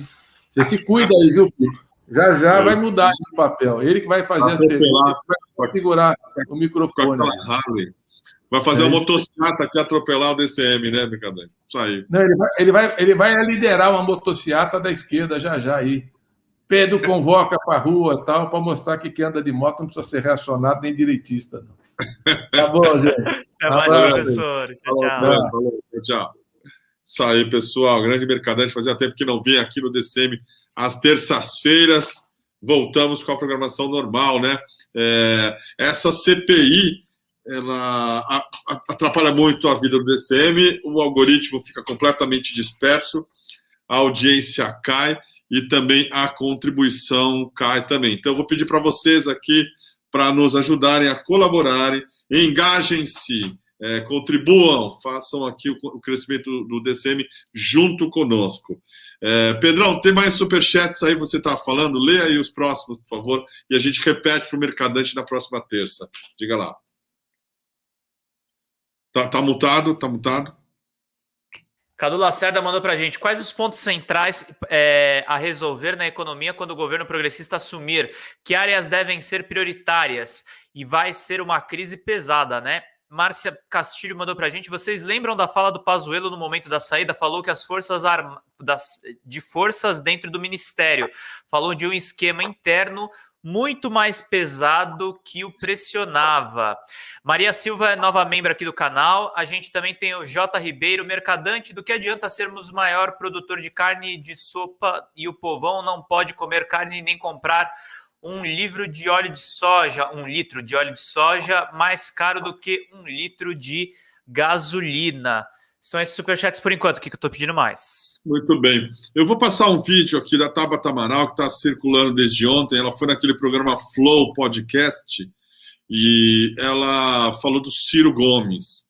Isso aqui está enfurecendo os ciristas, que são uma versão mais cínica dos bolsonaristas. Ela falou esse troço aqui. Ó. O Ciro Gomes defendeu a reforma da Previdência em toda a campanha dele. E eu olhava para a gestão dele no Ceará com muita admiração, sabe? Cara, ele conseguiu juntar a questão social com a questão fiscal. Investiu em educação, mas fez a reforma administrativa que precisava lá na época. Que incrível, sabe? É difícil isso no Brasil. E aí ele defendeu toda a campanha. Quando chegou no governo, e foi uma coisa que ele falou para mim por telefone, porque ele sabia do meu trabalho para mudar a reforma. Tabata, a política é assim. Tentei falar com o Lupe, não consegui, você vai ter que fazer o que eu estou dizendo, vai ter que votar contra. E eu, Ciro, eu consegui várias mudanças, assim, eu sei que isso é necessário. E ele, não, a política é assim, a gente está de oposição, isso é um voto político contra o governo Bolsonaro. E ponto negativo pro Cirão aí, né? Mas você entende o meu ponto? Não, eu entendo, eu acho que você tá certíssimo, inclusive. E assim, último ponto sobre esse negócio de ser mulher. Eu não acho que ele teria feito o que ele fez comigo se eu fosse porque foram vários votos no partido, quase 1/3. Mas eu fui a única pessoa que ele xingou, desligou o telefone, eu achando que tava tudo bem, e aí ele sai dando entrevista me xingando, me chamando de vendida, de traidora, dizendo que eu servia a 2 senhores, porque é a cabeça do homem. Se eu disse não à coisa que ele mandou eu fazer, na cabeça dele outro homem disse sim. Essa é a Tabata Amaral. Essa menina também não vale nada, mas o Ciro se merecem. O Ciro estava dando uma orientação do partido, é assim que funciona. Ela transformou isso numa conversa aí de machista, que eu acho que é meio deslocado. Não tem nada a ver com isso. Tem a ver com o desespero do Ciro e com um cara que não consegue controlar a garota aí, que a Tabata dentro do PDT. Ela já saiu. No comentário da Saragossa aqui, tu admira o quê, Fest? Pois é. No Ceará. E aí você vê essa situação. O Ciro não tem nem moral para falar nada sobre ninguém, uma vez que deixou a Tabata Amaral esse tempo todo sambar na cara dele. O argumento que ela usa igualmente é canalha, é um troço falso, porque por mais machista que ele seja, e ele duvido que seja essa questão ali. Ele tentou enquadrar ela para fazer votar com o partido. O PDT hoje é um barco à deriva, tentando embarcar agora, tentando navegar nas águas turvas do voto impresso. E aí está do lado de quem? Da Bia Kicis, da Carla Zambelli, da escória da extrema-direita. Né? O Barroso teve com o pessoal do Prerrogativas numa live transmitida pelo DCM, entre outros, no sábado, e ele falou, né, algumas coisas sobre o voto impresso que fazem todo sentido. O Fernando Henrique agora está falando disso. Não é uma discussão para se levar a sério. É uma palhaçada esse negócio de voto impresso. Não dá certo nos Estados Unidos, não dá certo no Peru. A gente só assiste um atraso. Quer dizer, é complexo de vira-lata mesmo. Se nós temos aqui um sistema eleitoral que funciona de voto digital, eletrônico, e nunca teve problema, porque a gente vai mudar para golpe. É golpe. É isso que eles querem. E o Ciro está embarcando nessa época, não tem o que fazer. A mídia também quer que uma hora, eu acho, vai tentar emplacar o Ciro Gomes. Não será a primeira vez. Enquanto isso, eles vão tentando fazer essa eterna equivalência entre o Lula e o Bolsonaro. Isso aqui, por exemplo, estava na Globo News ontem. Esse é o Valdo Cruz, uma das figuras mais, sei lá como definir o Valdo Cruz, mas dá para ver que dá um tapa no telhado e é caro. Olha o corte de cabelo, não é que nem o do Pedro ou o meu, que a gente passa a máquina na raça, a gente tem cabelo ruim. A barba por fazer, tudo bonito ali, feito por gente da Globo, que provavelmente vai na casa dele, ele está em quarentena. Tem aquele quadrinho de jornalismo, que eu aposto como é um dos clichês aqui do Milor Fernandes, jornalismo de verdade é de oposição, o resto é secos e molhados. Essas frases aí idiotas que quando se aplica ao fulano desse, não vale nada. Mas aí tem essa aqui, ó, Valdo, o presidente cria Bolso-Lula, versão do não sabia de Lula. Eles estão fazendo uma comparação entre o que o Lula falava no mensalão e o que o Bolsonaro está falando com relação a esse escândalo da Covaxin. Mais uma falsa equivalência, mais um argumento no sentido de dizer que o Bolsonaro e o Lula são a mesma coisa. Então precisa do quê? Da terceira via. Quem é a terceira via hoje? Mais ou menos viável é o Ciro. Mais ou menos viável. Né? Por enquanto não sai do lugar. 7%. Acho que na última pesquisa aí do IPEC não cresceu. Pelo contrário, está tentando achar essa brecha. Até o seu Valdo Cruz, Eliane Cantanhede, o Sardenberg ungirem o Ciro, que é a última opção. Eles queriam quem? Queriam qualquer outro. Pode ser o Dória também. Vai ser difícil, muito difícil, porque é uma polarização. É a polarização necessária. A polarização é a seguinte, entre civilização e barbárie.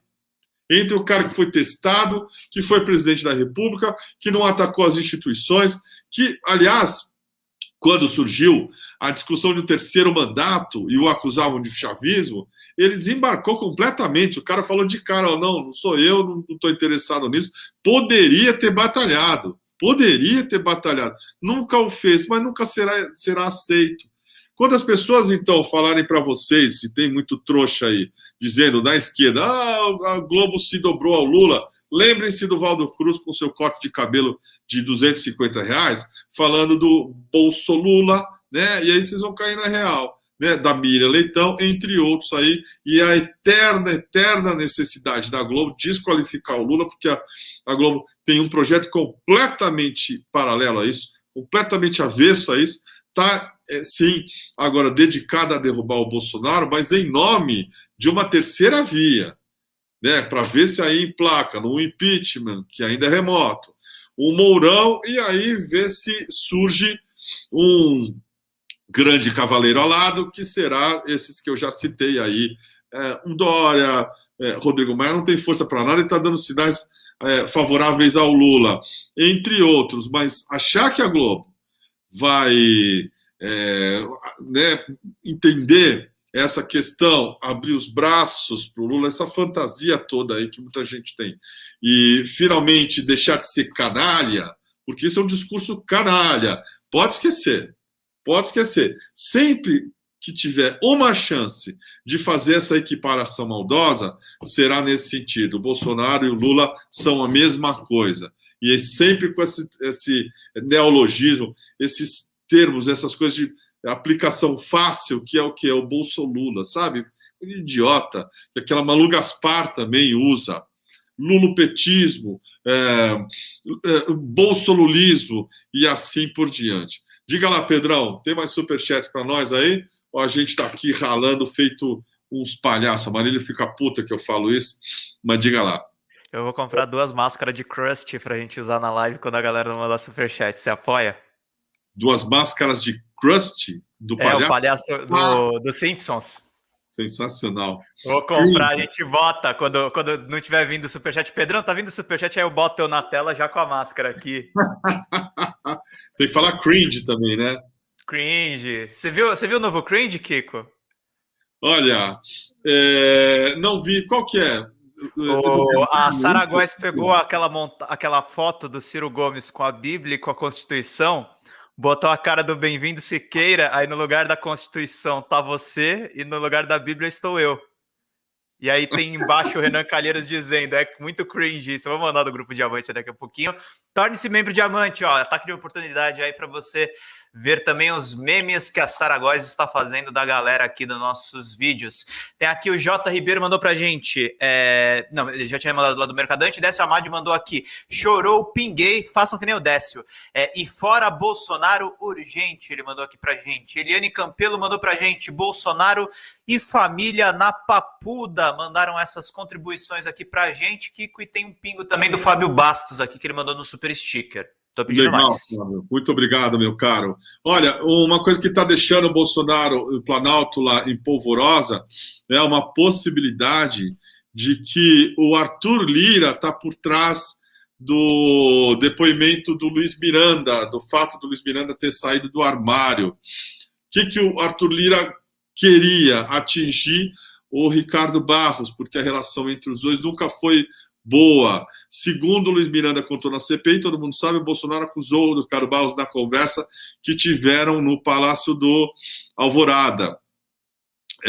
Para assessores do presidente no Planalto, o Bolsonaro tem chances razoáveis de se livrar do problema na justiça. Estava vendo agora que a Rosa Weber vai seguir o parecer do Aras sobre o inquérito do Bolsonaro. O Aras, ninguém espere nada do Aras, porque ele está lá exatamente para defender o presidente da República.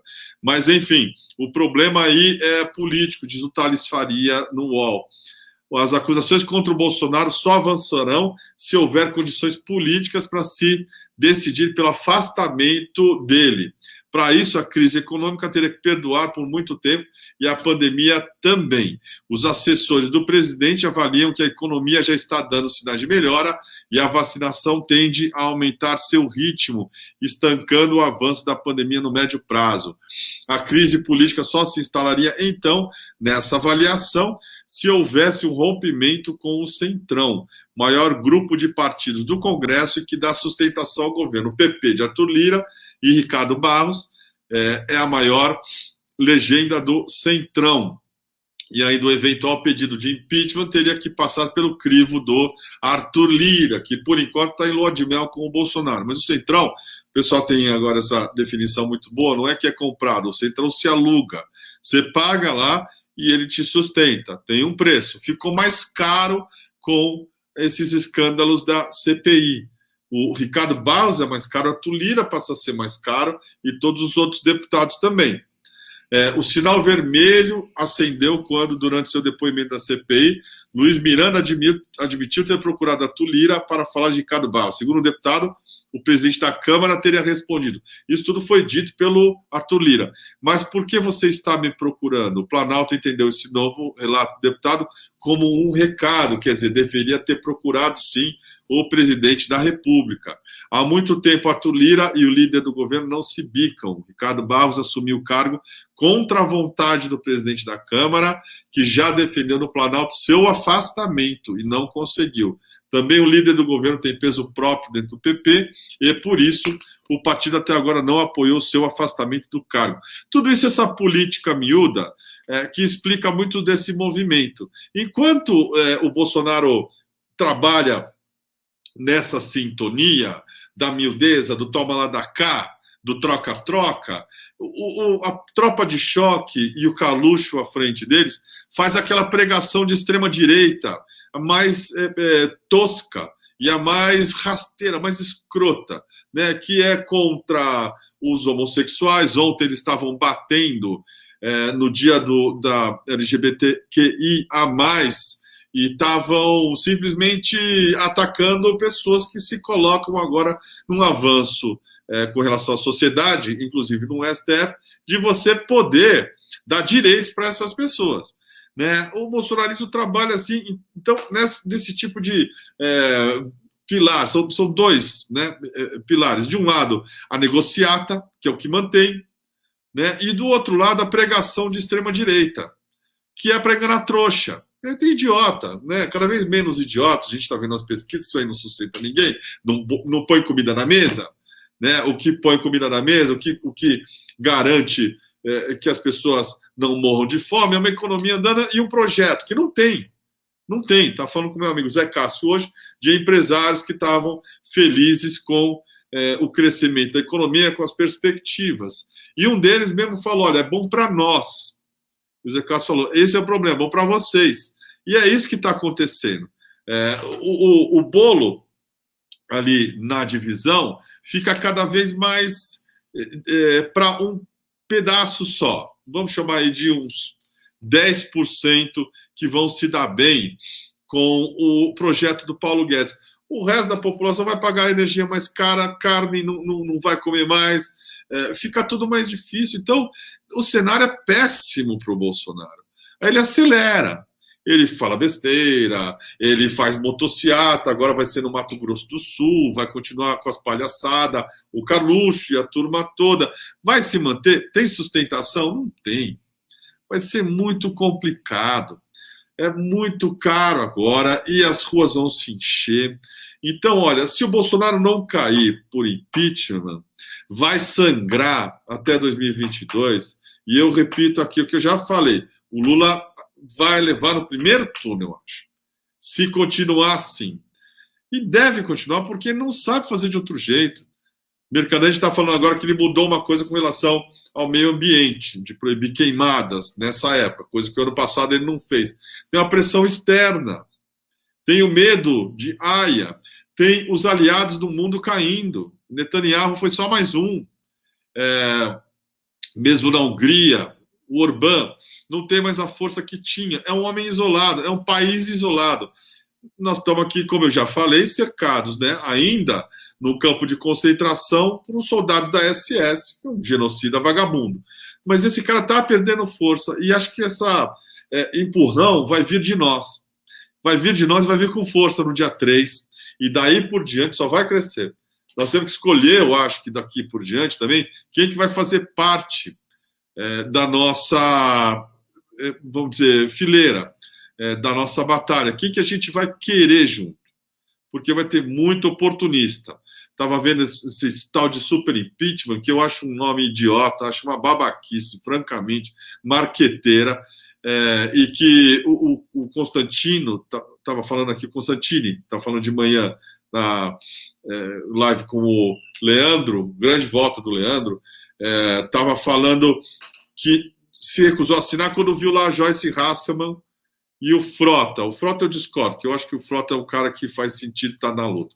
Agora, Joyce, o tal do Vem Pra Rua, o MBL, sabe? A gente tem que pensar muito bem se a gente quer estar junto com esses caras numa retomada democrática.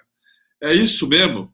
Ou a gente vai fazer questão aí de marcar uma posição no sentido de que, para retomar, não dá para contar com essa gente. Para retomar, não dá para contar com gente que vai criminalizar o Lula de novo amanhã e toda a esquerda. Né? O Vem Pra Rua era daquele Rogério Schecker sem fundo. Lembra que o Olavo de Carvalho... Ele mesmo. Dele, esse aí. MBL, a gente sabe quem são esses caras. É tudo gente Vem Pra Rua direita, só que é de banho tomado. Então, olha, né, vamos tomar um cuidado agora para, enfim, se for para estar junto, pensar muito, muito bem em que termos programáticos, porque começa a abrir muito quando você vê eles estão puxando seu tapete, estão dando golpe. Diga, Pedrão, o que você ia falar? Não, lembrar só, talvez seja uma coisa que acho que não dá problema nenhum. O Facuri também fez parte do Vem Pra Rua. Tem uma informação. Ele era deles também. Eliane Campelo mandou aqui pra gente um superchat. Concordo com o Kiko, Bozo ou cai ou sangra. Lula no primeiro turno. Deixa eu ver aqui mais alguns comentários. Cecília Benassi, vocês viram sobre o Datena ir pro PSL para ser candidato a presidente? Vi. Demos aqui no site também. Deixa eu ver aqui. A gente tem um novo membro, a Gislaine Monteiro tá aqui com a gente. Fábio Bastos mandou um pingo pra gente. Denise Rosa, vamos colaborar pro Kiko pagar a terapia. Não tem uma live que ele não fale de cabelo.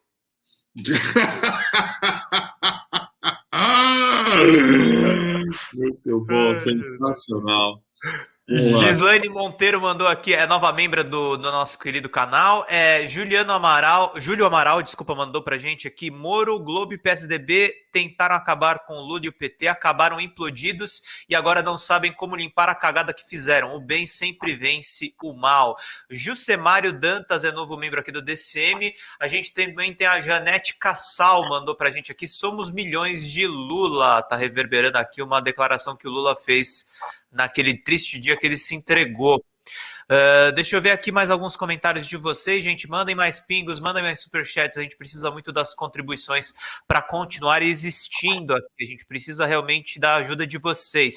Tem o Rui Augusto que mandou um pingo para a gente também. Alcides Ágil, o tio Reinaldo Azevedo, que está do nosso lado, agora cunhou negocinismo, Kiko. Negacionismo e negocinismo, ou negocionismo. Acho que é negocionismo, negócio. Negocionismo, de negócio. É isso aí. Deixa eu ver aqui a Eliane Campelo, Bolsonaro e família na Papuda, e são essas as contribuições até o momento, Kiko. Muito bom. Olha, a gente está dando aqui no DCM agora mais uma denúncia com relação a essa história da Covaxin. O C6 Bank, que já é um dos maiores bancos digitais do Brasil, acusa na justiça o empresário Francisco Emerson Maximiano de desviar recursos e ocultar patrimônio para não pagar uma dívida que valores atualizados apontam aí de 5 milhões de reais. Maximiano é o principal executivo e sócio da Precisa Medicamentos, empresa que intermediou a venda da vacina indiana Covaxin e está sob investigação na CPI da Covid como suposto pivô de um esquema suspeito no Ministério da Saúde. Muito antes de vender a vacina, em 2018, Maximiano fez uma parceria com a C6 para estruturar um fundo de investimentos em direitos creditórios para antecipar recebíveis de prestadores de serviços da saúde contra entidades de autogestão de planos de saúde. A empresa foi batizada de Saúde Bank e estimava que tinha um potencial de captar 350 milhões de reais em recursos de investidores e chegar ao valor de mercado de 1,3 bi. O negócio, segundo consta dos autos, era acompanhado dentro do banco pelo então sócio do C6, Carlos Fonseca. Fonseca, junto com Marcelo Calim, Leandro Torres e Luiz Marcelo Calíquio, fundaram o C6 em 2018, quando deixaram o BTG. Um ano depois, Fonseca deixou o próprio C6 e hoje é sócio de uma gestora de recursos chamada Galápagos. Essa Galápagos é famosa mesmo. O C6 aportou 4 milhões de reais na Saúde Bank por meio de debentures, ou seja, de dívida e não de participação acionária, logo no primeiro ano do funcionamento do banco. Maximiano diz no processo que a ideia original da parceria era para o C6 ser sócio do negócio, entrando com a captação de recursos de investidores, e o empresário entraria com o seu conhecimento no setor de saúde.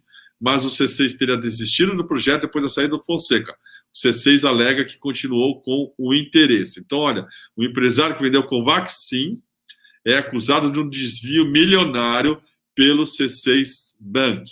Esse banco fez aporte de 4 milhões de reais em empresa do Maximiano, que é esse cara aí, que iria desenvolver um fundo de direitos creditórios na área da saúde. Você vê, ainda tem muita água para correr debaixo dessa ponte e a CPI certamente vai chegar também a outras pontas desse escândalo todo aí. Tem um show da CPI, que é uma coisa, agora está sendo um dia em que o Omar Aziz e o Eduardo Braga estão trocando acusações sobre o Amazonas, o que eu acho que, francamente, não faz muito sentido sob o ponto de vista aí de caminho para a CPI, né, se a gente estiver pensando realmente chegar no Bolsonaro, passa a ser uma agenda meio paralela, na minha opinião. Mas como diz o Pedro Alau, o fato tem muita roubalheira. E dois, nesse negócio da vacina, por que a gente estava levantando essa bola com relação a Sputnik V? E apanhamos de muita gente boa aqui. Por trás disso tem dinheiro, interesse. É grana. Sabe, quando a pessoa chega e fala para você... Eles não são burros. É geopolítica, é uma simplificação grosseira. Tem ali a diplomacia da vacina. Isso existe. Ok. Tem outro fato muito mais grave aqui, que são empresários com lobbies, comprando deputados para aprovar a vacina e ganhar dinheiro público com isso. Isso inclui todas elas. Todas elas. É isso que a gente tem que levar em consideração quando falamos aí do que está por trás de aprovações de vacinas, de cloroquinas, de outras aí. Não tem nenhum bonzinho, como diz o Galvão Bueno, não tem mais bobo no futebol. Bobos somos nós se acreditarmos nas grandes intenções da China, da Rússia, que estão interessados em vender. Para quem? Para quem tiver a fim de comprar no Brasil. E aí você cai na mão de gente que nem esse Francisco Maximiano, que nem o cara do Grupo Ultra lá, que está por trás da Sputnik V. Né? E o dinheiro que se coloca também para fomentar o falso debate nas redes sociais. Bababá, né? Pfizer, americanos, tem tudo isso por trás. Tem também o interesse de você fazer bonito e posar de bacana, de benemérito, dando e doando vacina para o mundo pobre. Lindo isso. Agora, quem está comprando lá? O esquema lá por dentro. É isso que importa. É isso que realmente tem que ser apurado. E aí nós estamos vendo esse cara aí, eu fico impressionado como é que os caras são bons de montar esquema, né?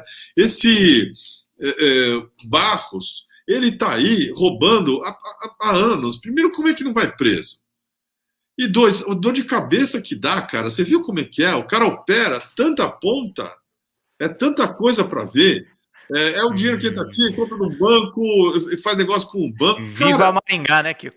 É gente que se dedica a roubar com um denome, com um talento também impressionante, não é?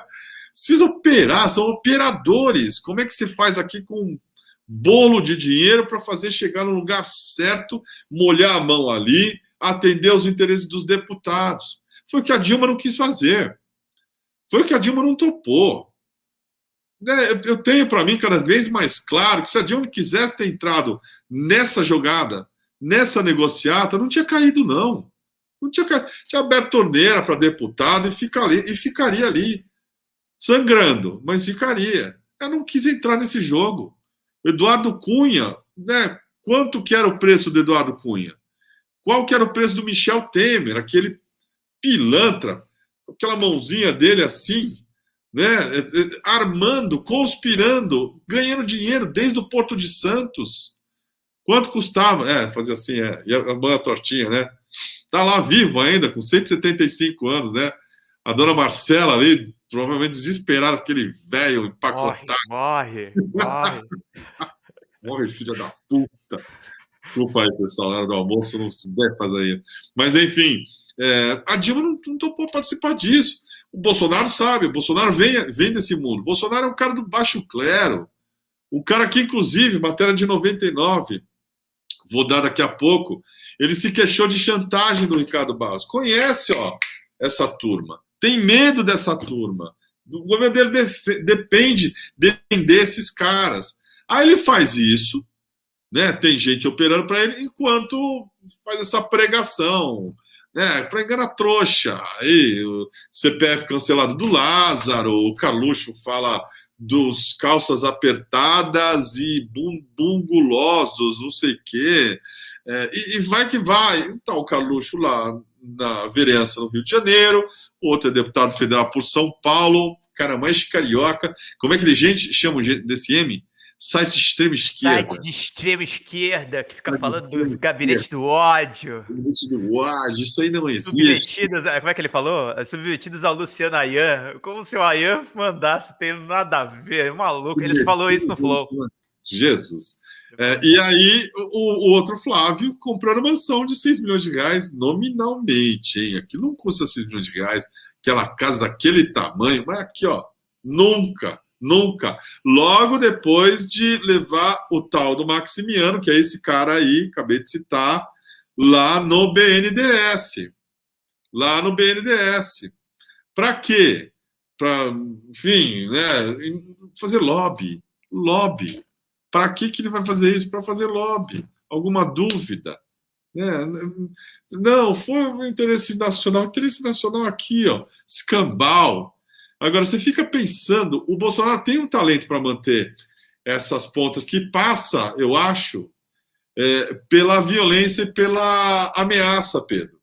Porque você vê, a ex-mulher do Pazuello, com quem você conversou, está morrendo de medo, de retaliação em Manaus. Já falei aqui do Alberto Pazuello, que era cunhado dela. Esse cara participava de um esquema de tráfico de droga e pedofilia. Ele foi pego em flagrante, matéria do Estadão, com 2 meninas, uma de 17 e uma de 14. Uma delas, a mais velha, a mais nova, não lembro agora, estava beijando os pés dele. Olha que cena de não é nem Poderoso Chefão, de filme de máfia. Essa sessão da CPI hoje, Kiko, tem mas só terminar meu raciocínio aqui. O que o Bolsonaro faz? Ele tem quantas ex-mulheres? 3 ou 2? 2, né? Essa aqui é... Não, é 2. É a Andréia e a... 2. A outra que foi vereadora, esqueci o nome. Rogéria. Aí você multiplica aí. Cada uma delas tem pai e mãe, eu acho. Que estão no esquema também. Tem cunhado. Tem um monte de gente. E nenhuma delas abriu a boca ainda, você vê. Como é que ele consegue? Você imagina a primeira que abrir e ameaçou abrir na campanha. Você se lembra? A Rogéria, que é mãe do Renan, falou, não lembro se para Veja, de um cofre e de ameaças e do fato do Jair Renan ter ido morar com ela na Europa por medo do pai. Tá? Como é que funciona? Ela faz isso, solta um alarme, um Mayday, um SOS, e aí o que acontece? Pinga o dinheirinho. Tá? Liga lá para dar um aperto. Que nem a Miriam Dutra fez com o Fernando Henrique e a Globo. Falou conosco, a gente foi até lá. Uma hora ela desapareceu. Por quê? Porque tinham acertado. É assim que funciona. É um clássico. Olha, o cara bota a boca no trombone, você atende ele, pronto, resolveu. Só que vai ficando mais caro.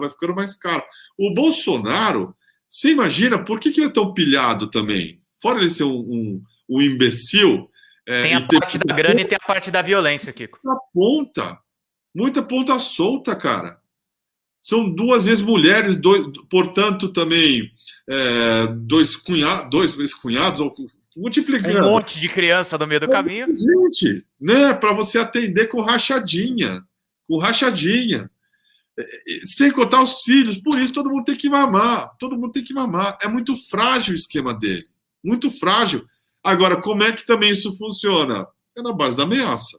É o que o Onyx Lorenzoni fez. Nego sabe. É o que o Flávio Bolsonaro tem feito na CPI. Saiu muito do script. Bicho, você pode morrer que nem a Marielle. Falou demais, você pode morrer. E eles sabem disso. Sabe lá que é miliciano no Rio. Ele vem de lá, não é de brincadeira, não. Mas eu acho, de qualquer maneira, impressionante. Né? A Rogéria é mãe dos 3 primeiros filhos. Depois da do Renan é a Ana Cristina.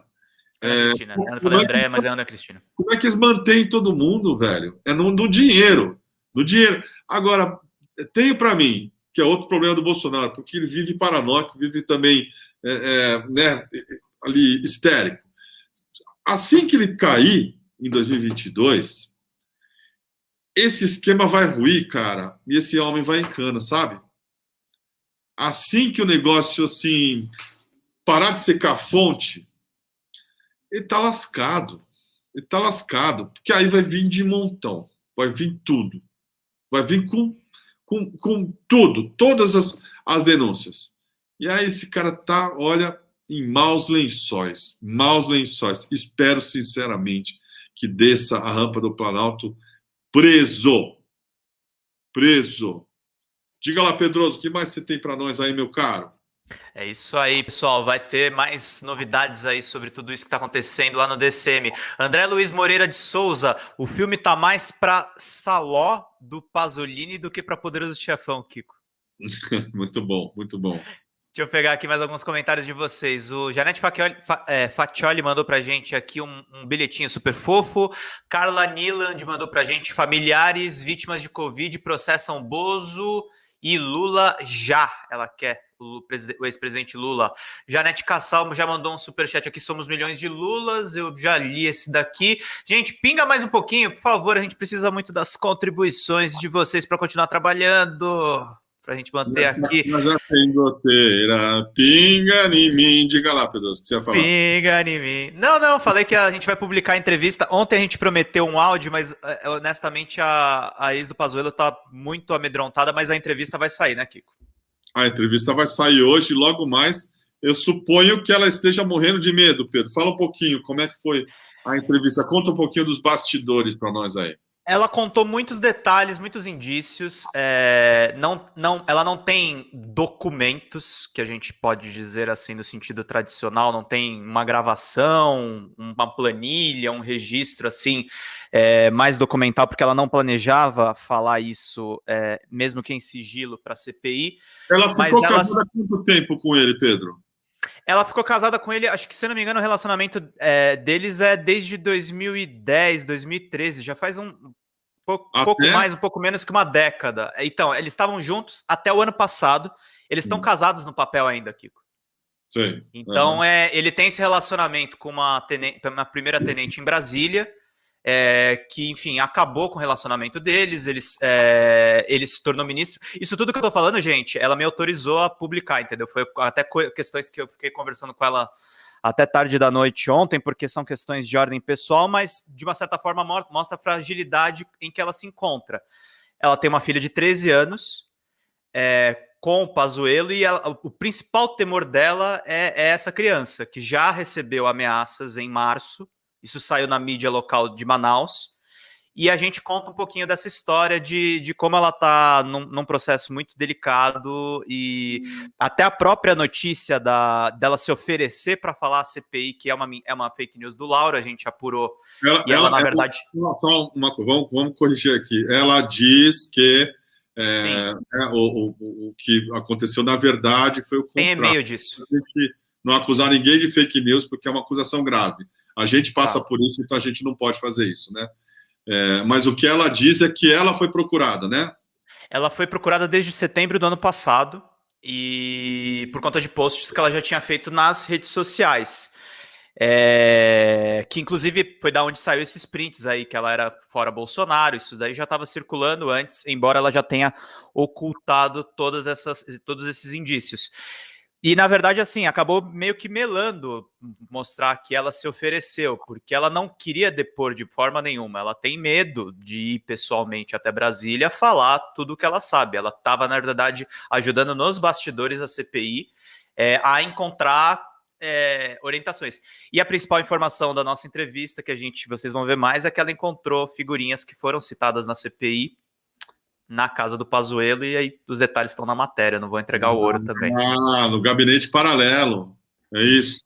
Ela viu reuniões do gabinete paralelo da saúde. Isso, fora da agenda. Então é um depoimento precioso, mas enfim, a pessoa está apavorada, é muito complicado esse tipo de matéria também, a gente tem que tomar com muito cuidado.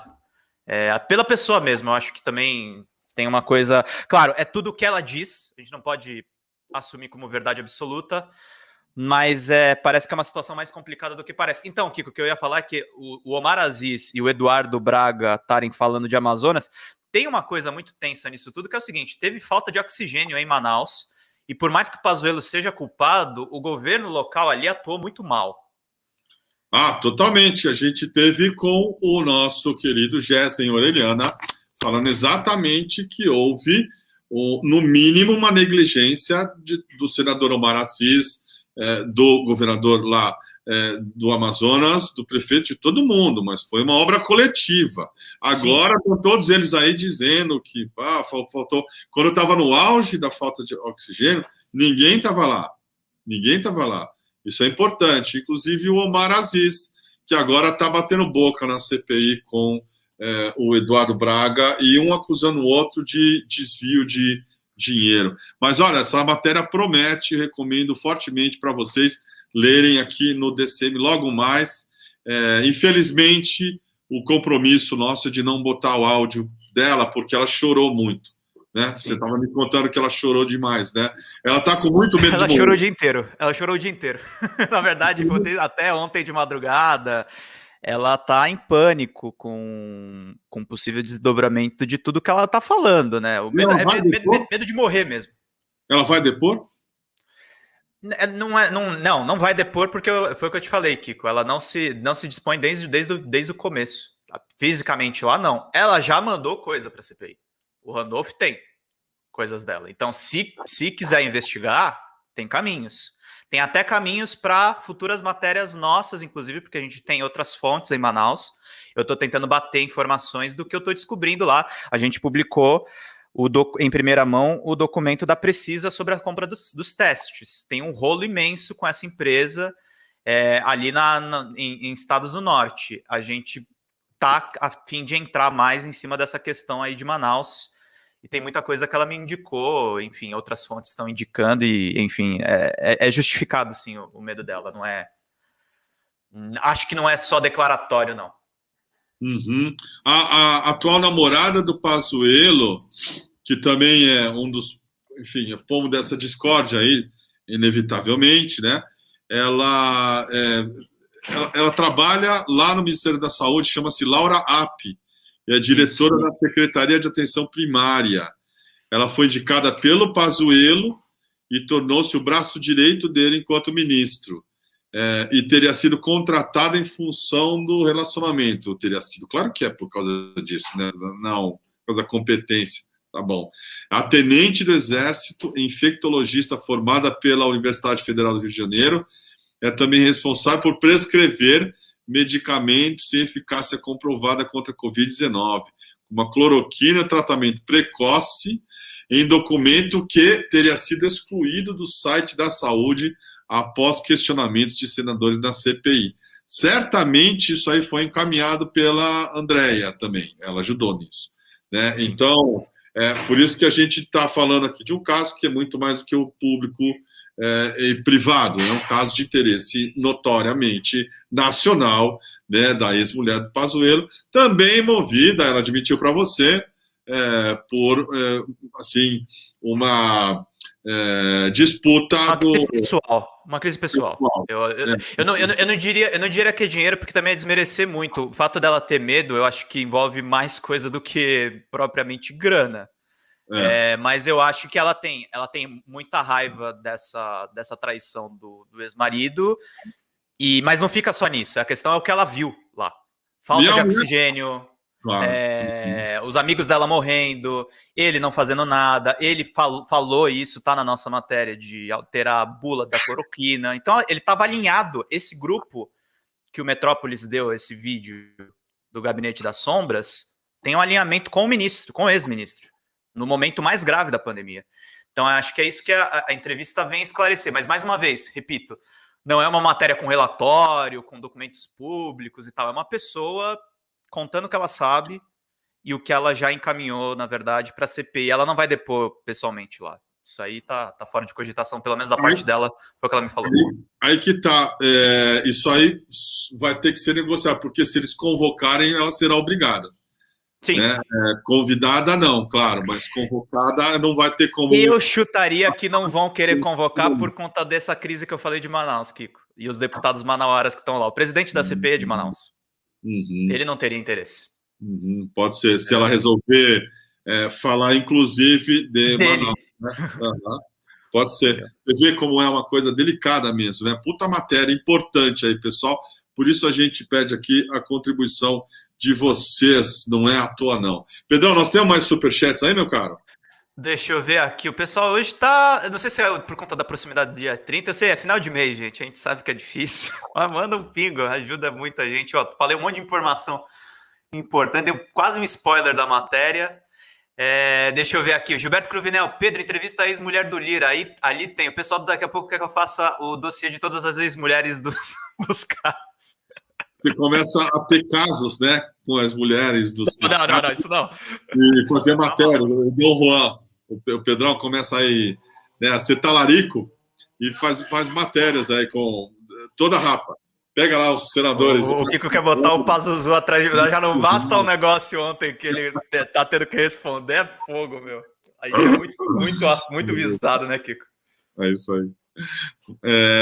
Então, sobre esse negócio de vingança que alguém falou, eu recomendo uma série incrível chamada O Monstro ao Lado, sobre o julgamento de um cara que é acusado de ter sido o Ivan Terrível no campo de concentração de Treblinka.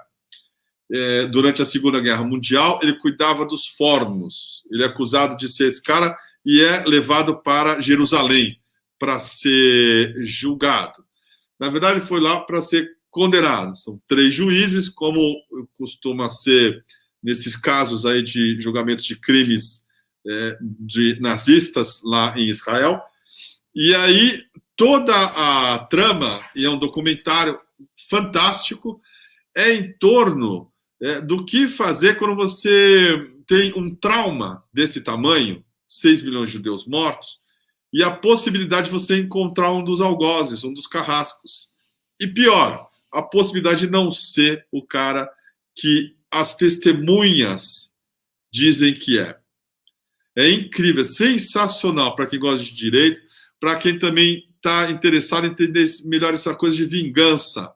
A lei de talião, de olho por olho, dente por dente. Retaliação vem de talião. Sabia dessa, Pedro? Que é olho por olho, dente por dente. E o quanto que a gente tem direito à vingança, mas o fundamental é o Estado de Direito. Quanto é um avanço isso. Você pega o cara errado, nada vai justificar. Você pega o cara... Né, você vai destruir uma vida e nem sabe... Isso já acaba por si. Para mim, a maior justificativa contra a pena de morte é um inocente que tenha pagado por um crime ali. Isso já moralmente, e do ponto de vista do direito também, acaba qualquer argumento a favor da pena de morte. Mas é um puta do Qual que é o nome do filme, Kiko? Chamado O Monstro ao Lado. O Monstro ao Lado. Tá na Netflix. Muito bem montado e ganhou o Emmy há 2, 3 anos atrás aí. Há 2, 3 anos, perdão.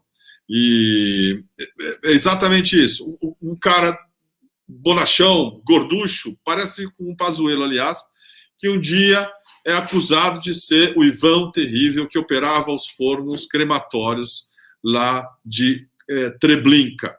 E toda a guerra jurídica em torno dele, com um advogado de defesa, que, aliás, é um cara parecido com o Assef, sabe, advogado meio picareta? Judeu, tendo a coragem de defender esse sujeito. Não vou falar mais do que isso, mas é fantástico, muito legal, muito rápido, capítulos curtos, e fala muito sobre isso. Monstro ao Lado. Você tem uma exata dimensão do que é essa coisa que a gente brinca aqui do dever da vingança. Mas o quanto a vingança é cega também, e o quanto a vingança pode levar a um linchamento. Né? Por isso é importante a gente ter advogados, ter tecnicamente rigor para proteger dos baixos instintos e da nossa vontade de fazer justiça com as próprias mãos. É isso aí, Pedroso? Alô? É isso aí, gente. Vamos aqui. Deixa eu só ler mais um superchat que chegou aqui, muito importante. João Nega mandou pra gente aqui, Nega-me Família Neves, será que é uma pegadinha isso aqui? Não entendi. Para ir para a cabeça... Família Neves Dias. Não. Acho que é o nome dele mesmo, né? Para ir para a cabeça do cachorro, Pedrão, meu ghostwriter favorito. Obrigado. Não sei se você está querendo me zoar com isso, mas a gente recebe mesmo assim a contribuição. Muita gente gostando aqui das dicas, falando que vão assistir... deixa eu ver aqui. São esses comentários por enquanto, Kiko. Vamos lá? Valeu, meus amigos. Tamo junto. Vida longa e próspera, gente. Boa tarde para todo mundo. Bom almoço. Marília tá me dando um aviso aqui. O que é, mano? Bem braço. Segue a CPI aí. E às 5 tem o Padilha, né? Às 5 tem o Padilha. Amanhã tem o casal